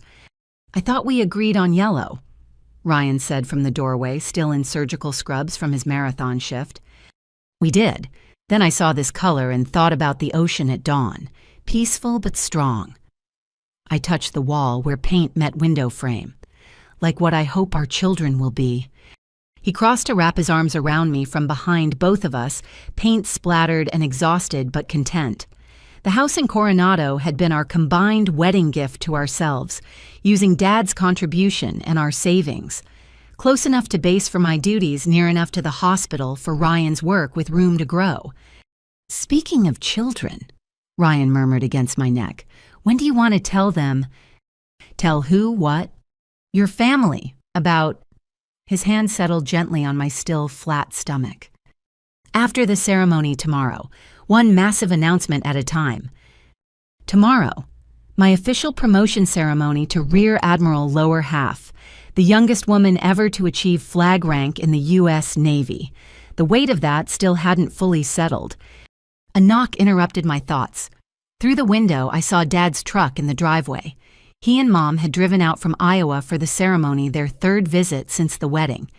Each trip revealed more healing layers of hurt peeling away to show what might have always been there. "Come in," I called. Dad entered, carrying his toolbox, Mom behind him with a casserole dish. They'd developed this routine, him fixing things that didn't really need fixing, her cooking enough food for a battalion. "Thought I'd check those cabinet hinges." Dad announced, though we both knew Ryan had already adjusted them perfectly. "Big day tomorrow. Everything needs to be shipshape." I let him putter, understanding he needed to contribute somehow. Mom commandeered the kitchen, humming while she organized food she'd insisted on preparing for the post-ceremony reception. Chastity, she called Jessica's flying in tonight with Lily. She's so excited to see Aunt Admiral in action. My 8-year-old niece had become my shadow during family visits, pestering me with questions about the Navy, about training, about what it meant to be a warrior. Jessica, true to her word, had enrolled Lily in martial arts and young Marines, supporting dreams she'd once been taught to suppress. As evening settled, our home filled with chosen family. Walsh and the team arrived early, taking over security preparations with comic seriousness. Helen Morrison arranged flowers with military precision. Senator Hayes held court in the living room, regaling everyone with stories from his own naval service. But the moment that stopped, my heart came when a familiar figure appeared at the door in dress blues. Ensign Blackwood, reporting as ordered, Admiral, "Si, Dadsin, Sekonur Halmir." Sarah stood at attention, having graduated from BUDS 2 weeks prior. The second woman to earn a trident, following the path I'd carved through blood and determination. "As you were ensign," I said through a tight throat, "how does it feel?" "Like I finally understand what you meant about belonging, ma'am. My boat crew." She grinned. "They're my brothers now. They carried me when I couldn't carry myself, just like yours did." We talked on the porch as the sun set over the Pacific, 2 women separated by a generation, but united by shared experience. She told me about Hell Week, about the moment she wanted to quit, about touching her trident for the first time. "There's something else, ma'am," she said eventually. My class dedicated our graduation to you, officially. It's in the records. Class 298 dedicates this achievement to Captain Chastity Miller, who proved the impossible possible. I had to turn away ostensibly to watch the sunset, but really to compose myself. Chastity. Dad's voice came from behind us. Sorry to interrupt. Could I borrow you for a moment? I followed him to the garage where he'd been working on something mysterious all week. Under a tarp sat a handcrafted shadow box, larger and more elaborate than anything commercially available. Made this myself, he said quietly, pulling off the cover. Thought you should have something fitting for your new rank. The craftsmanship was exquisite. Compartments for medals, spaces for unit patches, a central display for my trident. But what caught my eye was the engraving on the brass plate. Rear Admiral Chastity Miller, daughter. Warrior, hero. You proved them all wrong by proving yourself right. Below that, in smaller text, with love, pride, and 20 years of apologies, Dad. It's perfect, I whispered. There's one more thing. He pulled out a small box. Inside lay his own service pins, polished to mirror brightness. Want you to carry these tomorrow, full circle. What I couldn't finish, you completed 1,000-fold. The garage felt too small for the moment. This man who'd built his life with his hands had crafted something that held all the words he'd never been able to say. I'll be proud to carry them, Dad. The next morning dawned crystal clear, one of those perfect San Diego days that made the rest of the country jealous. Naval Base Coronado buzzed with activity as we arrived for the ceremony. The venue was larger than typical promotions required, but apparently when the first female SEAL makes Admiral, people pay attention. In the ready room, I donned my dress whites for what felt like the 1,000th time, but everything was different now. The shoulder boards bore a single star. The combination cover carried Admiralty insignia. I was crossing from officer to flag officer, joining ranks that had seemed impossible when I'd walked into that recruiting office at 18. Ready? Ryan asked, resplendent in his formal suit. Never been more ready. The ceremony venue was packed beyond capacity. Every SEAL team on the West Coast had sent representatives. Female service members from across branches filled entire sections. Media lurked at the edges, held back by public affairs officers. In the front row, my family sat together. Dad in his best suit with Mom beside him. Amy and Jessica with their families, including Lily in a miniature Navy dress uniform Jessica had found somewhere. My mother-in-law with Senator Hayes. Blood and chosen family merged. Admiral Morrison presided his presence, lending weight to an already momentous occasion. As I stood at attention, he read from the official orders. The President of the United States, acting upon the recommendation of the Secretary of the Navy, has placed special trust and confidence in the patriotism, integrity, and abilities of Captain Chastity Miller. The words washed over me, carrying the weight of history. First woman through Bud S., first female SEAL in combat, first to wear these stars earned in the crucible of special operations. When the moment came to exchange shoulder boards, I'd chosen carefully. Ryan would remove the captain's eagles representing the partner who'd supported me. Dad would attach the Admiral's star symbolizing family reconciled. Dad's hands shook slightly as he pinned on the star. He whispered, "Should have been doing this all along, celebrating every promotion. I'm sorry." "You're here now," I whispered back. "That's what matters." Admiral Morrison raised his voice for the oath. I repeated the words I'd said at every advancement, but they carried new weight now. Flag officers led differently. Influence policy shaped the future of naval service. I will support and defend the Constitution of the United States against all enemies, foreign and domestic. As the final words echoed, the crowd erupted. 300 people on their feet applauding not just my achievement, but what it represented. The barrier broken, the path carved, the future opened. Then cutting through the noise, Lily's voice, "That's my Aunt Chastity. She's an admiral. I'm going to be just like her." Even Admiral Morrison cracked a smile at that. The reception flowed with military efficiency and family warmth. I stood in receiving lines, shook hundreds of hands, accepted congratulations that ranged from formal to tearfully emotional. Female service members approached with their daughters asking for photos, sharing stories of how my journey had influenced theirs. During a quiet moment, I found myself outside looking across the base where I'd spent so many years, from trainee to operator to leader to flag officer. The journey seemed impossible in retrospect, yet here I stood. Penny for your thoughts, Admiral Ryan appeared with 2 glasses of sparkling cider mine, pointedly non-alcoholic. Thinking about a scared 18-year-old who ran away to the Navy, wondering what she'd think of all this. I think she'd be proud, amazed, maybe a little terrified of the responsibility. Definitely terrified. I touched the star on my shoulder. This isn't just about me anymore. Every decision I make affects the future of women in special operations. The policies I influence, the doors I open or fail to open. Hey, he turned me to face him. You've been carrying that weight since day one. The only difference now is that the Navy finally recognizes it officially. He was right, of course. Every day, as the only woman in my training class on my teams and operations, I'd carried the burden of representation. Now I had the rank to make real changes. Besides, he added with a grin, you're about to carry something else, ready to tell them all. Inside the reception had reached the toast portion. Walsh had just finished a hilarious and slightly inappropriate story about our first deployment when I took the microphone. Thank you all for being here, I began, for supporting not just me, but what this moment represents. When I joined the Navy, women weren't allowed in combat. When I arrived at Bud S, they said women couldn't be SEALs. When I deployed, they said women couldn't operate at the tip of the spear. I looked around the room. You proved them wrong. We proved them wrong. Together. Applause threatened to derail my speech, but I held up a hand.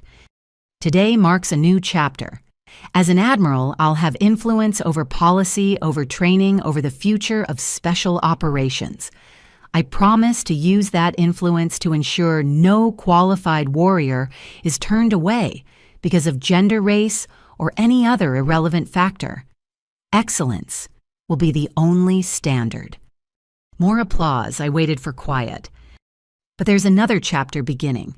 Ryan and I have an announcement. I found Dad's eyes in the crowd. You're going to be grandparents, all of you, because this child will be raised by an entire community of warriors. The room exploded. Mom rushed forward, tears streaming. Dad stood frozen until Mom dragged him into the embrace. My sisters squealed like teenagers. The SEALs started chanting, "Baby SEAL, baby SEAL," until Ryan laughingly called for order. Due in June, I added when the noise died down, which gives me 6 months to establish new policies before taking maternity leave. 6 months to prove that warriors can create life as readily as we're trained to take it. The rest of the reception blurred into joy and celebration.